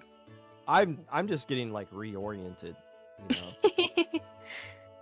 No, but yeah, I mean, that game, there were so many moments that S-Blast got so much value. Like, you shouted them out kind of at the start there. A cool weapon pick. It's very hot right now. Hot with the kids, as you would say. I guess I'm technically a kid. No, I don't think so anymore, but I'm old. My back kind of hurts. I'm going to graduate next year, so from college. Yeah. That's cool. You know, snaps for that. Wow, thank acknowledge you so that. much. Yeah. Well, if all goes well, I'll graduate next year. Oh Well, my gosh. So let's see. Okay, so the last time these two teams played, Splat Zone's Umami Ruins, Splat Zone's Umami. Shipshape, yeah, and Tower Control Art Academy were the maps that they played on. What is going on here? Are they Are we making a counter pick? Finally. Okay, Rainmaker Humpback Pump Track. What? Is the counter pick. What? They spent like 6 years coming up with this counter pick, so they must have something brilliant going on with this. What? What are you worried about? See the day. People No, avoid it Low like Level the doesn't plague. care. Low Level doesn't stall the Rainmaker. They don't use Kraken. Hmm? They don't care. Okay. Ladder's nice on plat. I can see it. The ledges too. I can see the vision. I can see what's going on there, but anxiety here. They're gonna have to conquer their fears, conquer their anxiety here to kind of clutch up this set going into it. I think somebody booyah'd at the start, which I also think is very cute, but looking at this opening pop here. They probably booyah'd because 2 of their teammates are not using ability doubler this time around. It's like, Yay! hey, you guys, we're not throwing anymore. We did it! We did it. You know, we got the win with it. Sky is literally sitting Squids down as they kind of jump right into their face. Here's a blaster there, but everybody else is getting eliminated from the side of 9 lives. And New Meta, who made this counter pick, gonna have to find a way to get that first checkpoint. The Booyah Bomb's gonna guide them in. That Reef Slider being very annoying and surviving all of this nonsense. Still hasn't been splatted, even though they have every right to be so. As the Rainmaker's just gonna say, I'm just gonna... Yo, actually, Zippy grabbing the Rainmaker is like the last person on this team I want with the Rainmaker in my hands, honestly. I want that player pushing up and creating the havoc for the Rainmaker to go with. Very true. I wonder if that's kind of what cost them that push there, especially because they didn't really have the pressure, the front-facing pressure that they needed to get somebody to get those picks to move up here. And 9 Lives being able to take advantage of that, pushing up there with the Booyah Bomb as well, under that kind of little guys there. Cosmo just kind of going for points to 28 remaining, which is nothing to sneeze at. Whoa, wait, hold on. I think these front lines are going to be battling for the pop here. Aster's like, I gotta back up, maybe get some jumps from my friends here, but I mean, the members of New Meta are still coming in here hot. I mean, if I were them, I'd want to take out the Stamper. Oh, but they still pop the Booyah Bomb. That's what I was going to say. That's going to open up so much room for them to kind of push up in here, but they're going to get taken out. So, inevitably, the Rainmaker is going to just reset right back in here to mid. Zippy thought about it. It was like, no, I need to lead the path. Because last time, all they really had was that Booyah Bomb, and it didn't really connect with anything. But now you Yeah. have the Tetris starting to push up as well, and you got your edit player grabbing it. Now throwing Soda. They didn't sneeze at the lead before, so they might find a way to get the lead right here. 2 players instantly going down.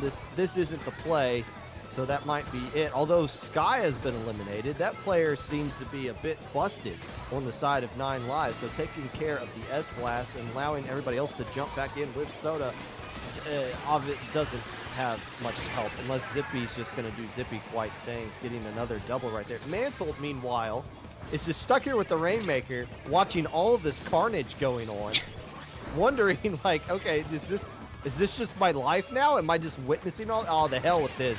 I'm just going to go for it, and not quite there, and I don't think they can follow up this push. Oh, the bomb! The auto chicken! bomb. The chicken. Death by chicken! And Cosmo here is like, wouldn't it be so crazy if I just ran it all the way over here? I'm happy they didn't drop it into that little crevice because that can be hard to come back from. It's like a little lockout area. But here the members of New Meta are like, well, how about I hold this Booyah Bomb for 18 million years, and then eventually my teammates are going to get up into that elbow. They're going to be able to push up with the Rainmaker here, hopefully. Oh, Zippy's Mantle flanking. here. Zippy's flanking. You gotta stall.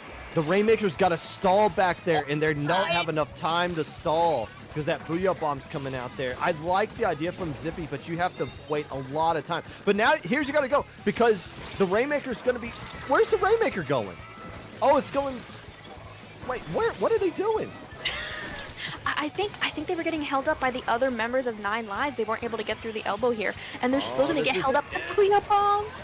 Wait, they didn't. What? They did not get eliminated. Oh my What? gosh, that's great. 2v2. What? Ooh, and they kept the lead by 4 points. What? What are we doing? Honestly, I'm so surprised that the Dread didn't take them out from that ledge. Like, being under the ledge and there's a Dread online, I would never. Still, 50 seconds remaining. That lead is nothing to sneeze at just yet either, with plenty of opportunity for 9 lives. Now that they haven't been stuck playing defense for this amount of time, but the question is going to be, can they find a way? I love that flank from Zippy. That ultimately led to eventually the lead somehow falling in favor of New Meta. But New Meta's got to keep playing this last 30 seconds like they're the team that is losing. You don't want to just kind of wait around for something to happen, because 9 lives will find a way to make something to happen. They are stalling it out in this little pit area. This is kind of a good spot to be in. And now they're just going to take it around to the left, draw out the Reef slider. So now they're not going to have that to work with. One more push opportunity coming out from 9 lives. Unless Zippy can stay alive right here, they do not. I don't know if they have enough popping power to get that, actually. They don't. Oh, and they're gonna grab it there. That is so tough. Was that like 4 members near the Rainmaker? They were just standing all by it. No, that is... I mean, the stalling that we kind of saw, I think as soon as like the last minute-ish set in and they were like, okay, we have the lead now. Now we can just sit it on that little left area. And then 9 lives couldn't really do anything. That's kind of why I was like, I don't want them to drop it in that crevice there, and then New Meta uses that to their advantage as well. So, I mean, you were right. They had something going on when they picked Rainmaker Humpback. Oh, I mean, for the vast majority of that game, they didn't. But finally, they were able to get something set up. They're like, wait a minute, let's send somebody to the left. I honestly thought it would have been great in the position they were in that mid area before they got lead. Why not take the Rainmaker to the left? Because you already got players on the elbow. If you draw the Rainmaker to the left, and that allows those 2 players you have on the elbow to get like a free flank from the right side of the map. Instead, they kind of just flipped up with the normal formula of one person flanking to the left, which was Zippy, which is why you don't want Zippy grabbing the Rainmaker, because they can do things like that. Get a splat, draw attention away, make players turn their back to the Rainmaker, and somehow surviving the Booyah Bomb. I thought they were feeding right in the Sky, who has been playing phenomenally on that S-Blast so far. But sets tied at 1-1 apiece. Tower Control Art Academy is the counter pick coming out from 9 lives, all anxiety. Here's the issue with this, Grace. They played against each other in the last set, right? Mm-hmm. So let's see. is there a way on Sendout I can see who won what game? Yes, there is. So, New Meta won game 1.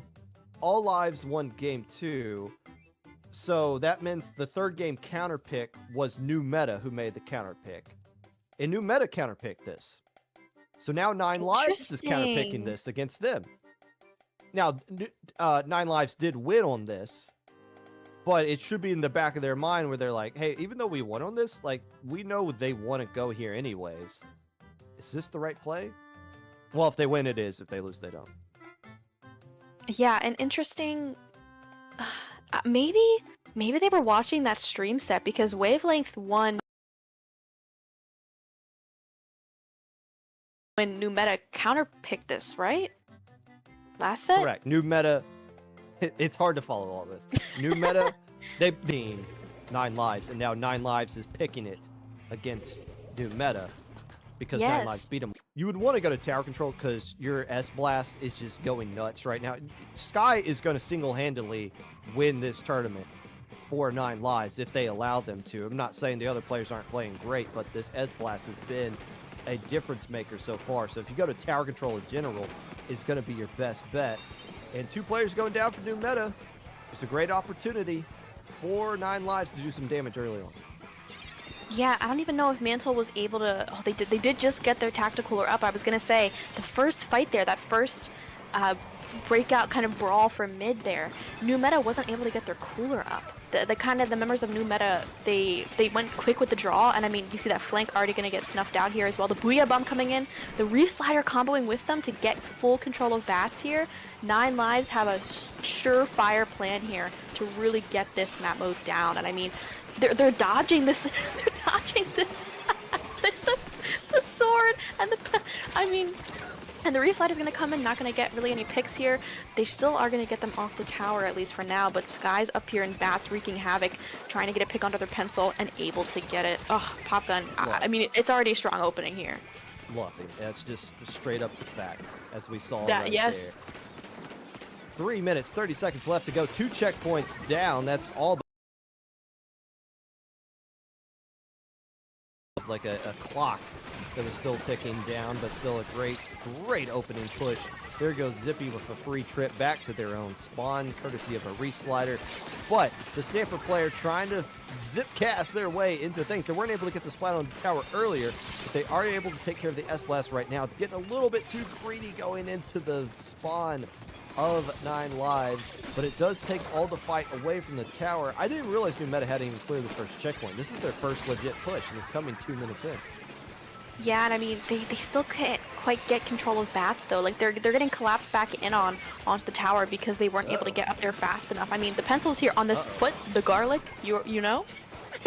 They fall off and taken out here. Foot. What do you mean? Wipeout, oh my by the way. gosh. Nice play. Yeah, I was gonna say. The hell? I think it looks like a garlic. Okay, but, you know, it's not what it is. It's a foot, but so be it. Anyways, New Meta might get lead right here. Yeah, and I mean, I was about to say during that last push, I was like, where's the tower? But I mean, clearly they were just kind of biding their time, trying to make something happen, more stable happen before they could actually push up the tower there. But I mean, they're getting taken out here on this tower.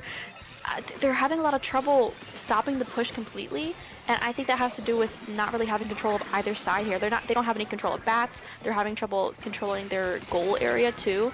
I mean, oh no, as I say that though, they're just gonna clean house completely, gonna be able to take out this tower, all the people around it as well. So the members of New Meta have to start kind of from square one because 9 Lives already, oh, I was gonna say they're already in mid, but Zippy perhaps.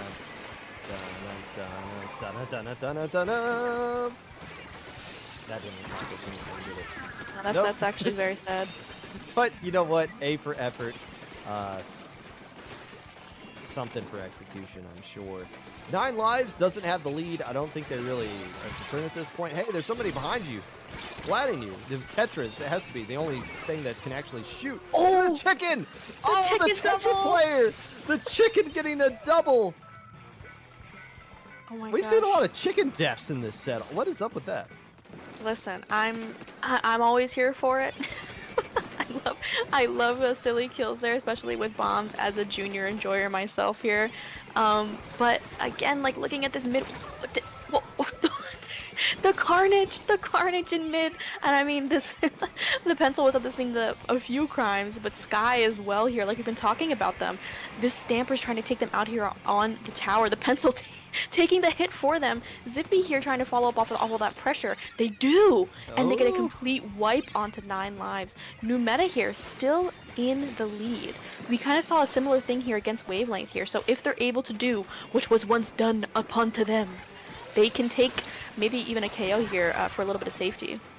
Oh, or you could just get splatted and give the tower right back over to the 9 lives. The problem with New Meta's comp right now, they don't have a GG special. They don't have anything like a Booyah Bomb or missiles or strikes that's just going to force them off the tower. So they're just going to have to get splats. And they're going to have to get them right now. As they're trying to hop onto the tower, there goes the Stamper player able to get a splat or 2. And Manta's going to be able to stay alive. But there's somebody jumping onto the tower, but it's the pencil. Okay, didn't matter. Hey, someone else hopped in just for fun at the end. New Meta gets the win on a map mode they lost to this team earlier. So we now know if you counterpick Tower Control Art Academy against one of these two teams, you will lose.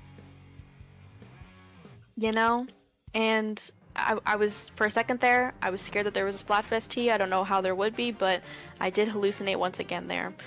But I mean, yeah, I think you're totally right about the comp.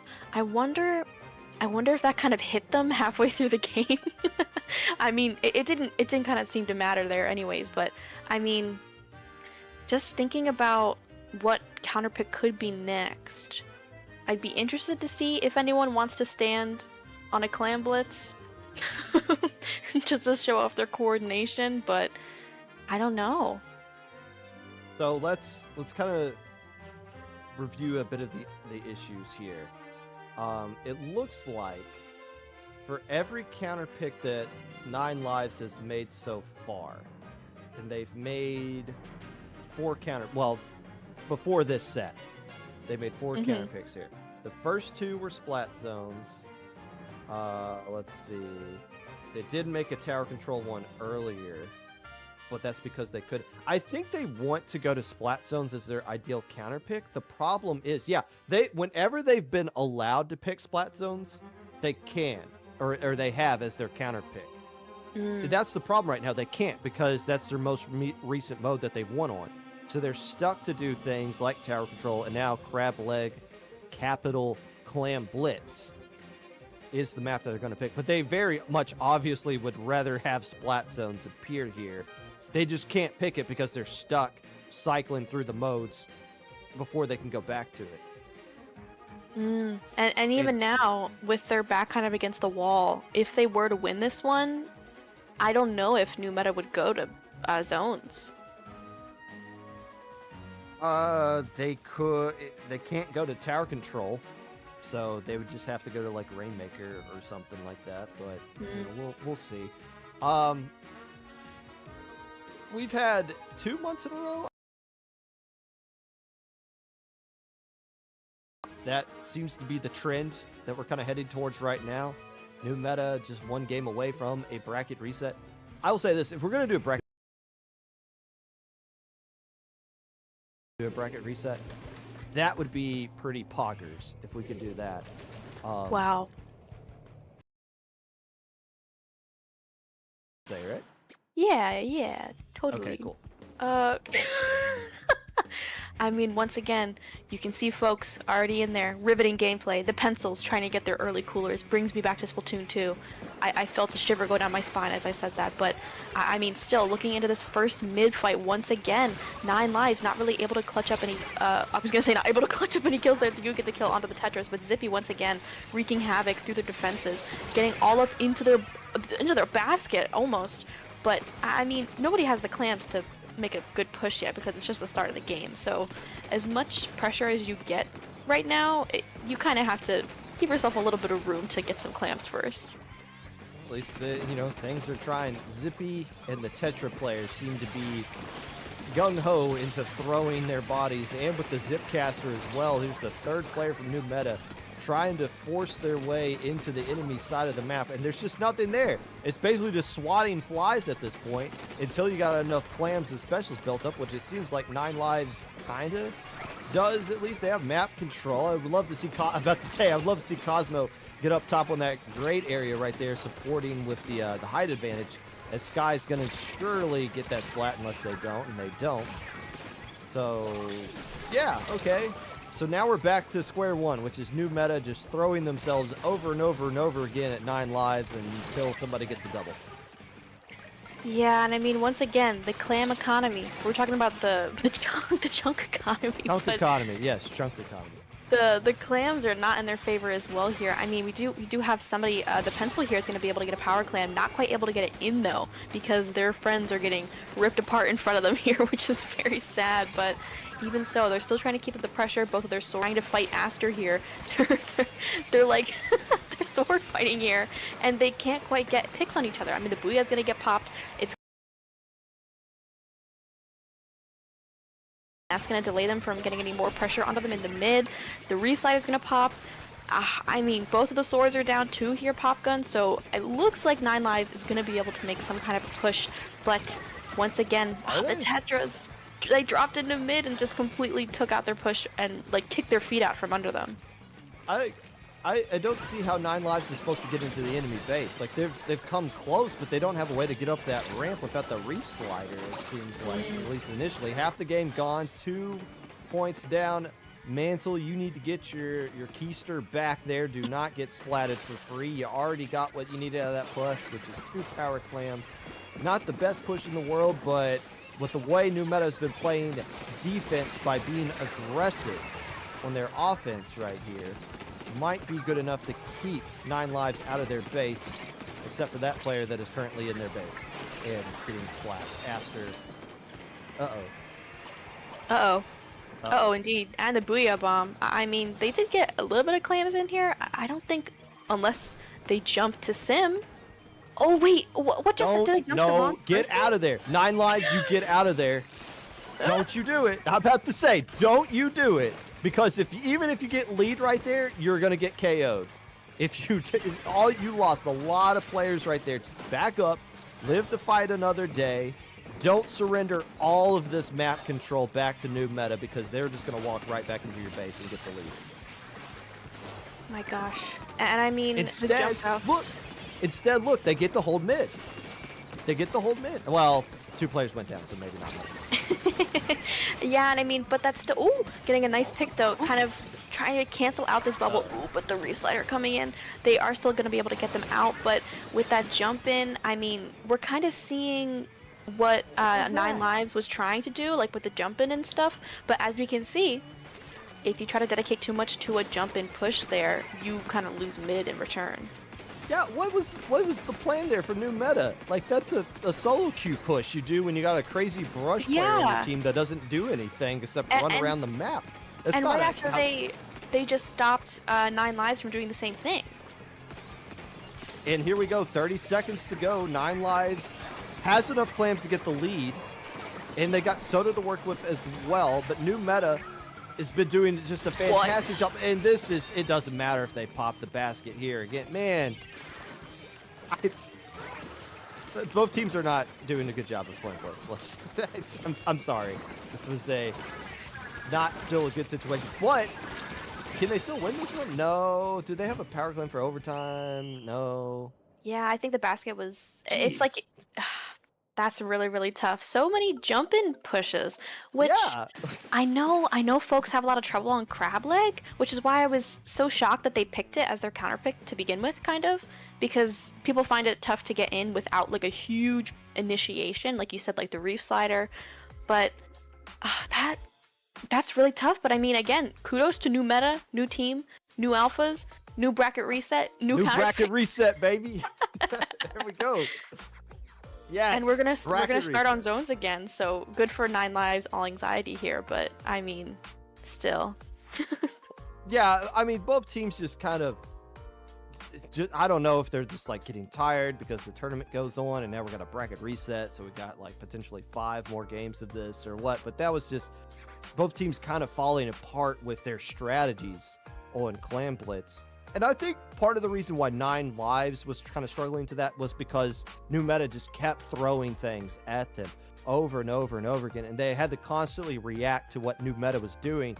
to where when they finally got an opportunity where they're in the base, like, okay, we just have to just go and see if we can get something here. Let's just try to jump. Let's just try to pop the basket open and see if something can happen. I think that was more new meta speeding up 9 lives. And now we got a bracket reset where that 10th player that has been eliminated from the tournament's like, now Mahi shows up. Would have loved to see that like an hour ago, but they're not playing anymore. So now, bracket reset yet again. Here we go. Bracket reset. We should have sound effects. I'm a big sound effect girly. Mahi's very fun, very near and dear to my heart. I'm gonna point out environmental things. I like the big inflatable guys. I like those a lot. I like how you can die in the water. I think that's very funny. Yeah, you know, drowning is hilarious to somebody, I guess. I guess you. That is true. Apparently, you're a bigger fan of the sink than the swim part, but you know, we all got our, you know, live. We're forcing them to play, and here we go. Splat Zones, Umami. We're resetting the bracket, and for a lot of anxiety, they're probably thrilled. Hey, we finally get to go back to Splat Zones. This is like our best map mode. We always counter pick it. We couldn't do it last time because we won on it. Let's win game 1, get momentum back into our favor, and see what happens from there. Indeed, and even if they don't win, they can then counterpick onto it. So it's a little bit of a win-win for them here. But again, just showing how strong they are on zones. They're already getting a 3-down situation. That Pencil's forced all the way back into their spawn. Poor Mansell. They can already see the friends there trying to push them back even further. But Sky here holding a great angle on the right. And I mean, they are kind of funneling them into the left, which I think... Did they just flank all the way behind them and then pop the zip on them? And took Sky's attention the entire time! Oh, by the zip caster. 2 players going down. And now new meta is looking like... Unless they're not. So we're still waiting on the first team to get below 50 and then the zone will lower. But still, nice little special play. And a little double right here from the Dreadringer. Indeed, indeed. I think what was missing last time from their lockout is that they didn't quite get like far enough in. Maybe that's the lack of a special to fully lock them out there. But I'm also noticing that they keep going left. The members of new meta here, they always drop left, and I think that has a lot to do with both of the swords getting a lot of value there as well. They're going to be able to take out the decal, which is going to help them here, but the Reef Slider, it doesn't even matter who you take out if it's not that Reef Slider user. They're just going to cap the zone anyways. Trying to stay alive along this left side, flanking down onto the zone here as the map has lowered.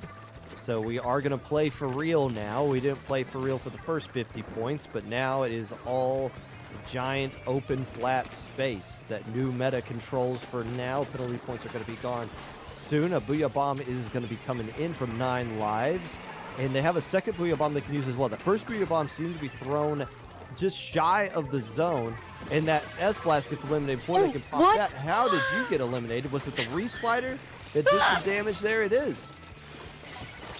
I've never seen somebody get a kill when somebody is still in the motion of jumping in. That is so interesting there, and being able to clean up the members. They're getting a huge wipe. Now 9 lives. Let's lock out, my friends. Let's try to push up here. They haven't been going islands before, so if they do, oh nope, Sky's like, that's so crazy, I'm not gonna go there actually. Oh, and then they drop left again. That left drop is causing a lot of damage, and I mean, they just get so much value, and then allowing their friends to come in on the right, trying to cap the zone, but the Reef Slider didn't work there. It failed. It failed. The Tetris failed. But still, the zone, it's the hot commodity right now, and they don't have quite a firm hold on it because the members of new meta are still trying to flood in from both sides. And what can new meta really do without that Reef Slider? The Zip Caster gets eliminated. Now they got a Bubbler, and that's pretty much it. Everybody goes down. All of the anxiety, but you only got 9 lives to experience all of it, which must be like beyond torture. Wins on Splat Zones to the surprise of nobody.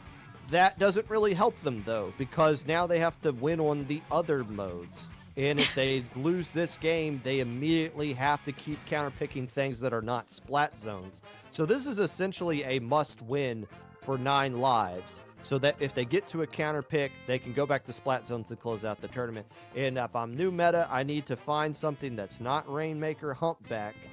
Because even though you won it last time, I'm not super thrilled to go back there with the way that you won it last time. Maybe go back to Rainmaker, though, just somewhere else.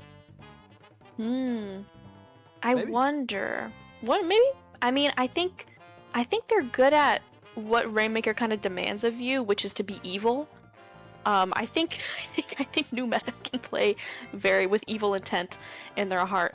I'd be interested to see if they do like an Undertow or like a Scorch, but I don't know. I mean they could go back to Humpback, but I don't think that would be smart.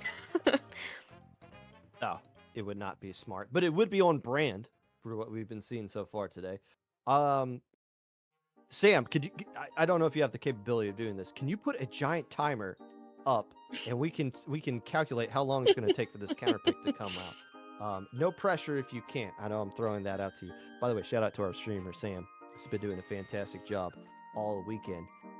Can we get some like yays for our streamer in chat? Yay, Sam. Yays, or if you want to be somebody in chat who's got a stick in the mud. You could just not say yay, so that we know who doesn't. We have a list of everyone who doesn't say yay. We will. And I'm gonna keep that get in you. mind forever. Yeah. You will be getting a friend request from me. An evil friend request. The friend request before somebody sends you a message. It's just like no. No, I'm not about that anymore. Or the worst is when you can see that it's like pending, because like you don't have them on your friends list, so they send you a message and then they send you a friend request, and then you can see, whoa, What? OBS jump scare. You can see what they are trying to reach you about, and you're like, what if I don't? We're trying to see. Oh my gosh, because I DM'd a bunch of teams this week. I did have some people not reach out to me or not get back to me until it was like already too late for something. And then I was like, oh, here we go. What are we? Oh, okay. There we go. So there's our timer. And it's still applicable because I don't think we still have a counter pick coming in just yet. So, okay. So we're looking at what? Classroom timer, holiday timers. Ooh. We have to pick which one. Can we go with sensory timers? I think that's... Oh, well, too late. We already got a counter pick in. Aw, man. Sensory timer is just Subway Surfers playing next to it. Unfortunately, we have to go back to Splatoon. Clam Blitz at Barnacle and Dime. Okay. We've seen her before. Yeah. We've seen all... Sometimes Barnacle and Dime reminds me of my ex-lover, Kelp Dome. What? You know her well. Awkward high school romance you had. It was like, what? Where are we going with this? We landed the ship safely, and we're moving on to game 2 here. In my opinion, a must-win for 9 lives, all anxiety. Clam Blitz here. Hey, hopefully. I mean, this was not pretty for either team last time we did Clam Blitz in general, but maybe Barnacle and Dime's the remedies both teams need. Yeah, I think it is one of those maps where you do have to lock out before you make a push, but I think you can still do some sneaky stuff, especially like on the little alleys that you have at your disposal there, especially with all the flanking power on both the teams. You already know the swords, you've seen Sky on that S-Blast as well, and there's a lot of ledges for... You can already tell that the members of 9 Lives are tired of these Tetras. They're like, I know you're down there, but I don't want to give you any attention. And the problem is, that's just Tetras being Tetras, but they ultimately get splatted. In fact, it's everybody but the meta, and this is going to be a legit push. If Zippy didn't exist, which they no longer exist, so this is still on schedule to be a legit push. Maybe, because they don't have a power clamp, so they can't. Oh wait, no, they do. and they're still just running right through mid. How did they get up so close to the power clan there? I mean, only time will tell. The Reef Slider as well trying to. Oh, that's a lot of picks and a lot of pressure there. I mean, Cosmo's still kind of able to hold their ground here, but they need control back of this stack. It's kind of like, I think Barnacle and Dime is a lot of tug of war of who holds the stack, how long can we hold it for, and then can we push from it. New meta has been getting absolutely bodied here, but they have yet to give up a single point. They're just playing whack-a-mole right now. 9 lives are, and they're still not going to score? Are you kidding me? And now it's going to... Oh, my goodness. They just kind of make another power claim at that point. Oh, rough. And then the one with the most clams, Reef slid in, lost it, and missed. No! Oh, but Sky's like, okay, I'm putting it into this nonsense. But the problem with that is that's an empty push.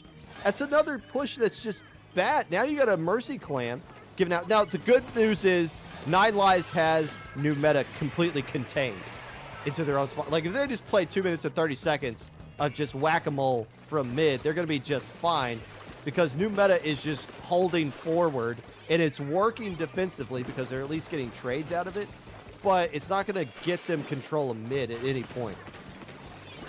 Yeah, and I mean, oh my gosh, there was 2 players here gonna go over to the right alley to try to make something happen, but but that pencil once again is just completely locking them out of any push at all, getting 2 picks off of their stack. Maybe that's what's stopping them from pushing so much, but if that is the thing, you have Booyah Bombs, you could 2 Booyah Bombs that you can try to chuck at that pencil there. I think the members of 9 Lives are just having a lot of trouble, and that means new meta, after being locked in a cage for more than half of this game, is going to be able to score and take the lead from 9 Lives. My gosh. An offensive explosion in Rainmaker. Somebody scored below 60 on a push, and they're still going. They're going to get below 50, Ooh. but you don't want to lose too many players. Although you do got 1 mole still alive.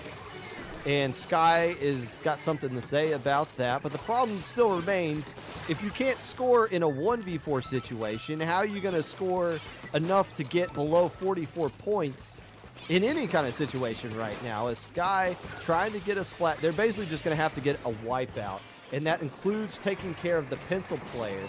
They got to find some way, as you've been pointing out, Sky, they got to find some way to get rid of Mantle, and then everything else will fall apart right now. They do pop the basket, though. Yeah, I was gonna say that. Oh, wait, they have enough clans. They do all the way to 32 remaining, but somebody's gonna run back. They're so focused on locking out that nobody ran back to get any clams. Now that they even have the chance, because the members of new meta just run up onto them, gonna get all these jumps as well. But they're a little bit slow to getting back into mid, so that gives us a little bit of time maybe for new lives to try to keep their stat. Oh, hi Zippy. No. Zippy, no. Zippy's feeling the anxiety. No, Zippy. You still got time. It's not over yet. Can we check in on Zippy? Where are they? Are they still good? Okay. Oh, okay. It was a moment Connection of weakness. Unstable. Zippy's back. We're good. Yeah, tragedy aside. I mean, but once again, you gotta go like back to front here. You gotta get the. Zippy should have stayed down because Zippy is now back officially. 9 lives. Oh my god. I mean, wait. They're. What? They didn't have a clam. It was for Are nothing. you kidding me? It was for nothing. After all of that nonsense, Zippy stopping to contemplate their entire life, found their second win, got a wipeout, and then was in position, and then had to stop for a minute and be like, hey, wait a minute.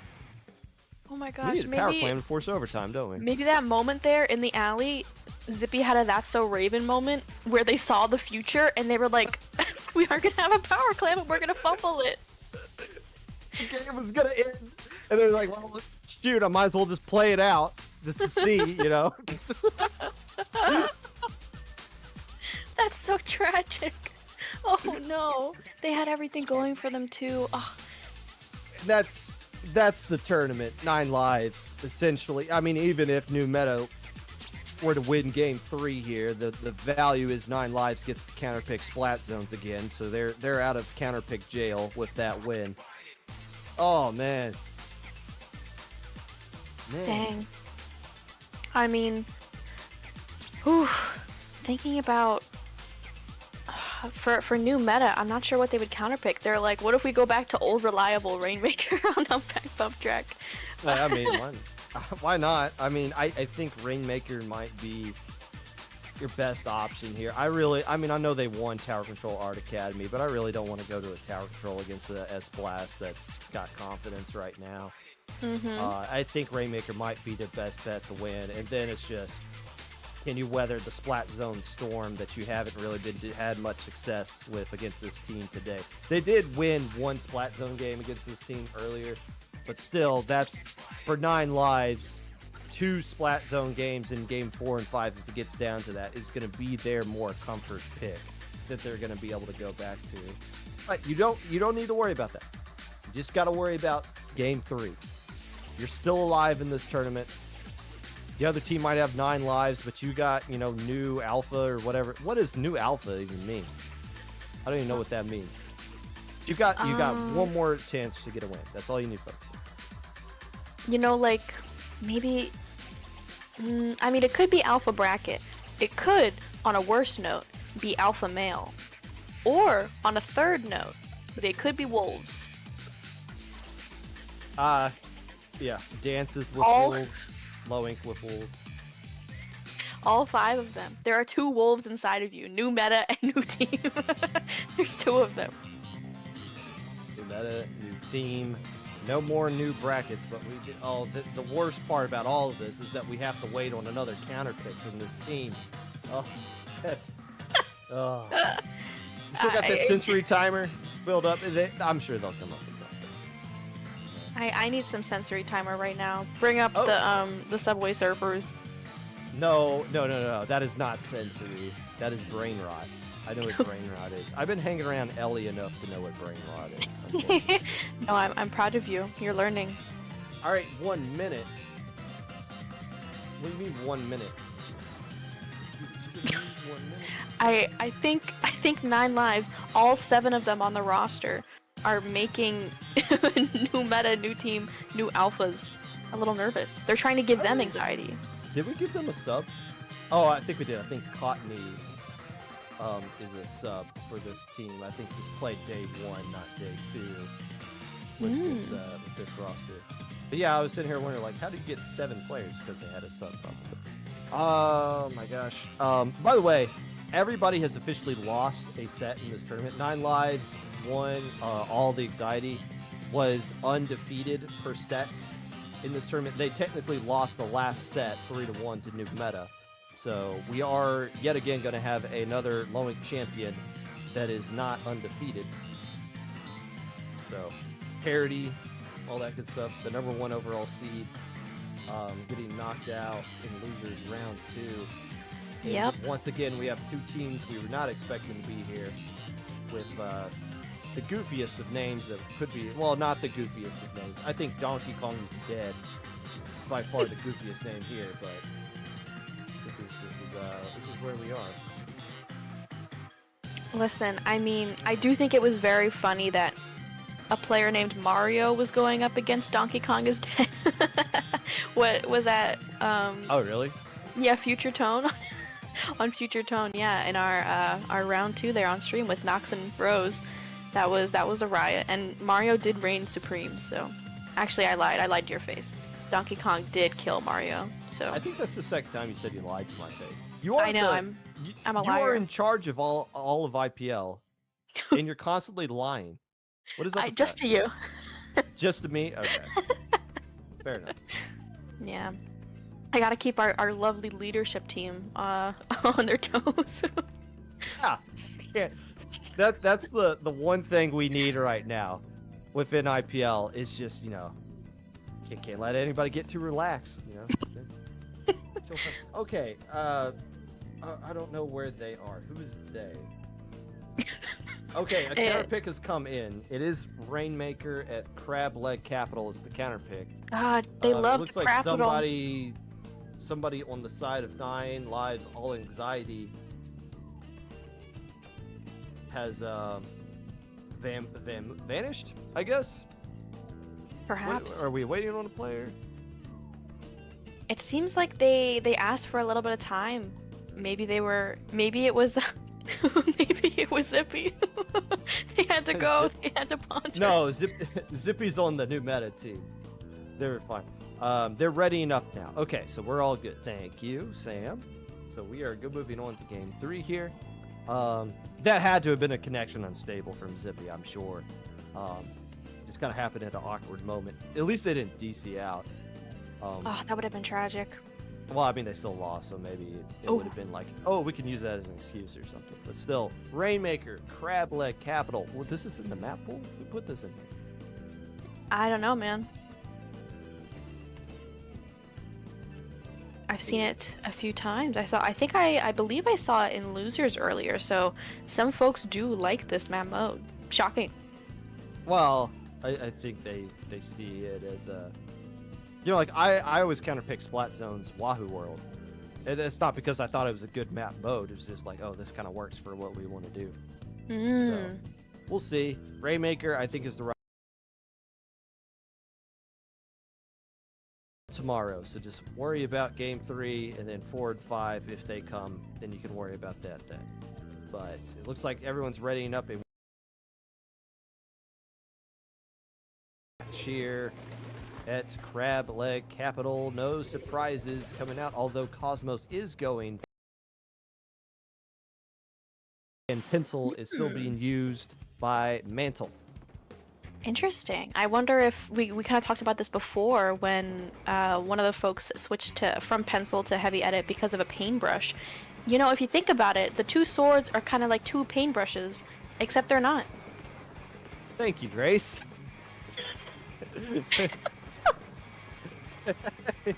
Okay.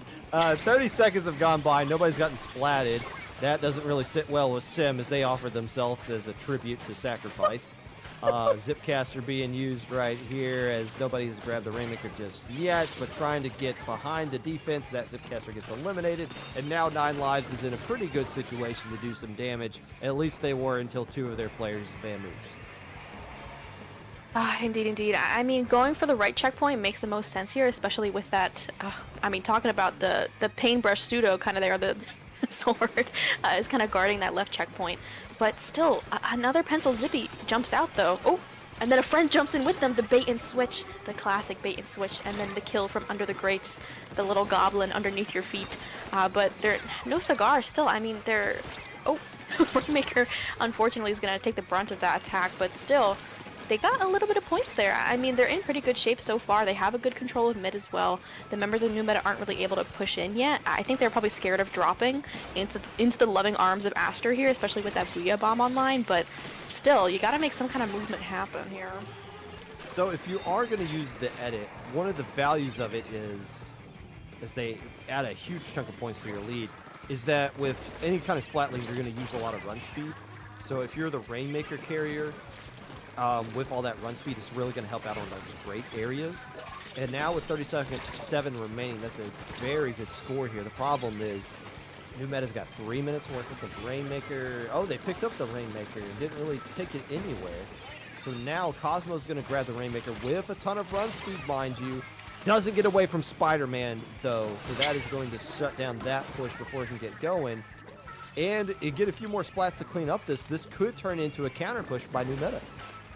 Yeah, but I mean, it's still kind of that mid problem. Or, well, actually, now that I say that, the roles are kind of reversed. It feels like 9 Lives are afraid to drop into the loving arms of Zippy here, and their friend on the sword as well, Spider-Man, as you said.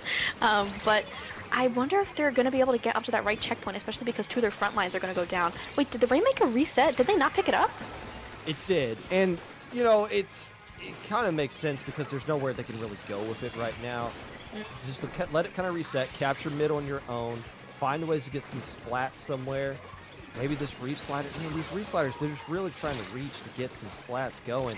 And Zippy is going to be your best option because they have been decapitating people with that decapitator all day long. Here comes the Tetras along the right side in the 2v1. They're not going to land that one right there, and that just gives more opportunity. New Meta hasn't even touched the Rainmaker yet, or at least they have. They haven't even scored points with the Rainmaker just yet.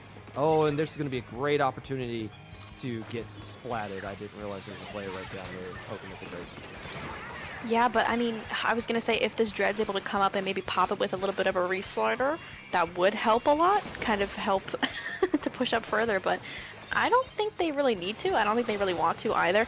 And ultimately getting taken out too as well, even though they were on the flank. I mean, going back to this kind of awkward mid position as well, I mean, there is somebody on the flank on the left here. They're gonna get taken out by the Rainmaker, which inevitably Zippy, unfortunately with the Rainmaker, which I just realized, again, like we were saying, never the one who you want to be grabbing here, so that I think is probably going to make this push dead in the water, unless they're able to make something happen.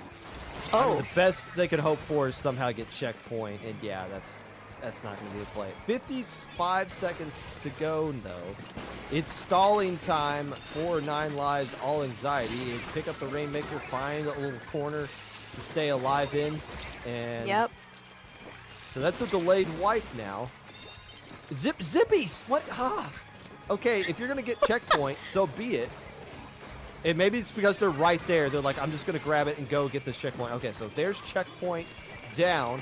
But the problem is you need to get Zippy up top there to clear out the way for whoever's going to grab the Rainmaker. 2 players going down from 9 Lives. Hold on. Can they get lead right here? They do. What in the world? Out of nowhere, the game's over. New meta. Where was this? That's nuts. I was about to go on a tangent about how Zippy shouldn't have picked it up because the bubble's very helpful on that jump on the plat, and it was just, I don't even know what happened. How did all the members of 9 Lives get taken out there? Somebody, it's the Tetras.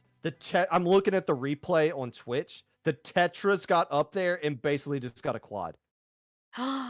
So that's what the thing is like, okay, do you want Zippy? Ideally, you don't want Zippy grabbing that thing. But Zippy was the closest one who could get to the checkpoint. And while that was all going on, somehow the Tetras found a way, whether it was through the checkpoint or through the great area, while all the distraction was on that other one, was able to flank around and take care of business and get all the splats, open up the door. And I thought for sure we'd be signing off right now. But nope, we got more Splatoon yet to come.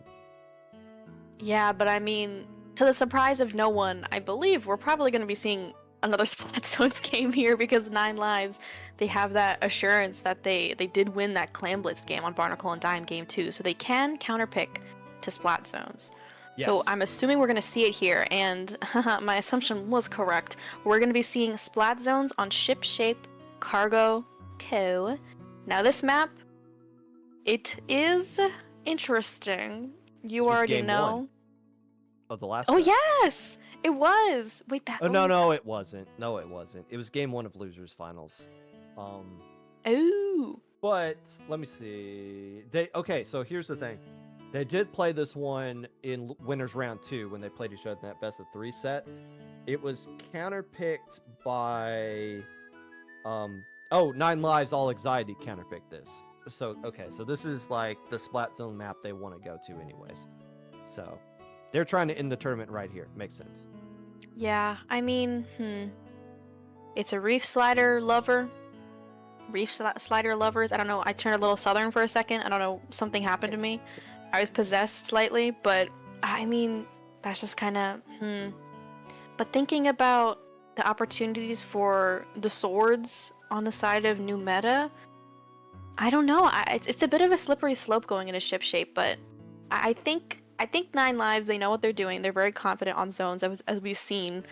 And I think you're right. I think they're like, this is it. Like, this is the game. And new meta, knowing that, are going to have to be on their A game there. I wonder if they'll switch back to that T-Tech that they did. Was that on Hagglefish in the beginning of Grands there?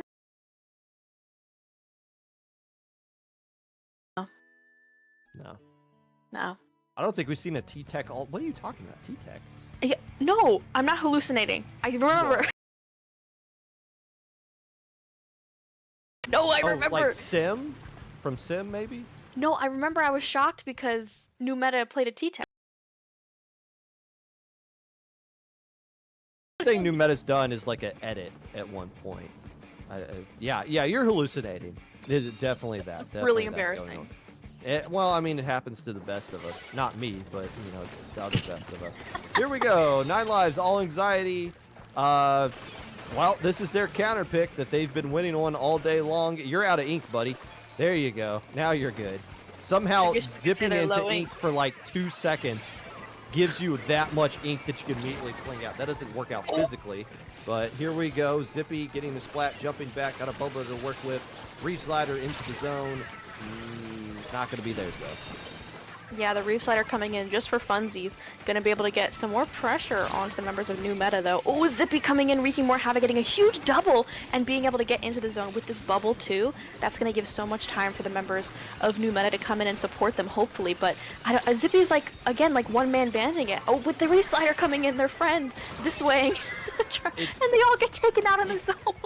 That's the tournament right there. I mean, that player jumping back out, they're going to have to get like a heck of a number of splats without any specials. And Sky's Call and GG right there. Re-slider alone will not win you a game. And 9 lives, all anxiety says, man, if we could have just counterpicked this last set, we could have saved all of us about 30 minutes. Instead, they counterpick it here. They curb stomp. The tournament is over. 9 lives, all the anxiety, 1 low ink championship. Dang. And still hugging that heavy edit of always. And a fist bump. This is the best day ever, Popgun. That was so nice. But I mean, yeah, like the prophecy foretold. Splat zones, they know their way around a splat zone or two, perhaps. Especially with the Reef Slider. The combos, they were comboing off of each other. It was just like very solid. Like it felt like New Meta didn't really stand a chance there. And that's why I said 9 lives had to win that Clan Blitz game, because if they didn't, they'd be stuck doing like tower control or something that wasn't that might not have worked out into their favor. They needed to go back to splat zones, and that's why winning on Clan Blitz ended the tournament right then and there. They made it interesting with that Rainmaker game. That was quite the ending from New Meta on the Rainmaker game, but 9 lives, all anxiety was just the better team when it came down to it. And now they are banned from low ink before we even got to know who they were. So next month, New Meta is just going to be like the present meta, present team, present alpha. They aren't new anymore, but they definitely caught our attention this time around. But congratulations, 9 lives, all anxiety. You are now banned from low ink. Nicely done. I'm clapping right now. I don't think you can hear it, but as our lovely rainbow graphics also describe kind of here. Congratulations to 9 lives, all anxiety. I hope you all are not as anxious as you were before. But again, like new meta, new team, new alphas, new face, I'm done. Well, they still had quite a bit of a show for us, and like you said, you believed in them even when nobody else believed in them, not even their own mothers, which is so devastating and true. I definitely did not make that up. But Popgun, we should wrap it up here, because I'm sure a lot of other people here want to know where they can find you, because they've never heard of you before, ever. They can find me watching Gamma Bracket, because that is still going on. They just went into a bracket reset, I think, so the tournament is still not over. And if you thought we were going to stream it, we're not. Because I saw they were still asking questions in help desk, and I was like, oh no, please just let this thing in. Okay, so actually no, Gamma just ended. The tournament's over. We did it. It's over, which means I got to send out badges to 9 lives, 1 anxiety, or all of the anxiety, I guess. I don't know. You can find me on this channel tomorrow, 6 p.m. Eastern Daylight Time with the Popcast. We'll recap low ink. We might take your calls. We might talk to somebody else. I don't know what all we're going to talk about just yet. Maybe talk about new meta at some point. And so you'll want to be sure to tune in for that. Grace, where can people find you? Well, you can find me many a times in the swim or sink help desk, a little bit, often, maybe sometimes, but also in a more sane setting. You can find me on Blue Sky at Tubnug, and also I do have a Twitter, but I don't want you to see me over there either. I don't want anyone to be seen anywhere on that platform. But yeah, that's basically it. From all of us here at IPL, the head TOs for this event, Brush, Poet Hero, and myself, our lovely and talented producer behind the streams all weekend long, Sam, and all of our low ink staff. We thank you for watching, playing, and participating in this event. Congratulations once again to 9 lives, all anxiety. for winning the July 2025 Low Ink, and bless Zippy's heart because they seem to be a little distraught at that Clan Blitz Barnacle of Dying game. Hopefully you are doing well because you guys played great. But Dying lied to all anxiety. I'm going to be giving you guys your send out badges right now. So we're going to sign off. We'll see you guys in the future.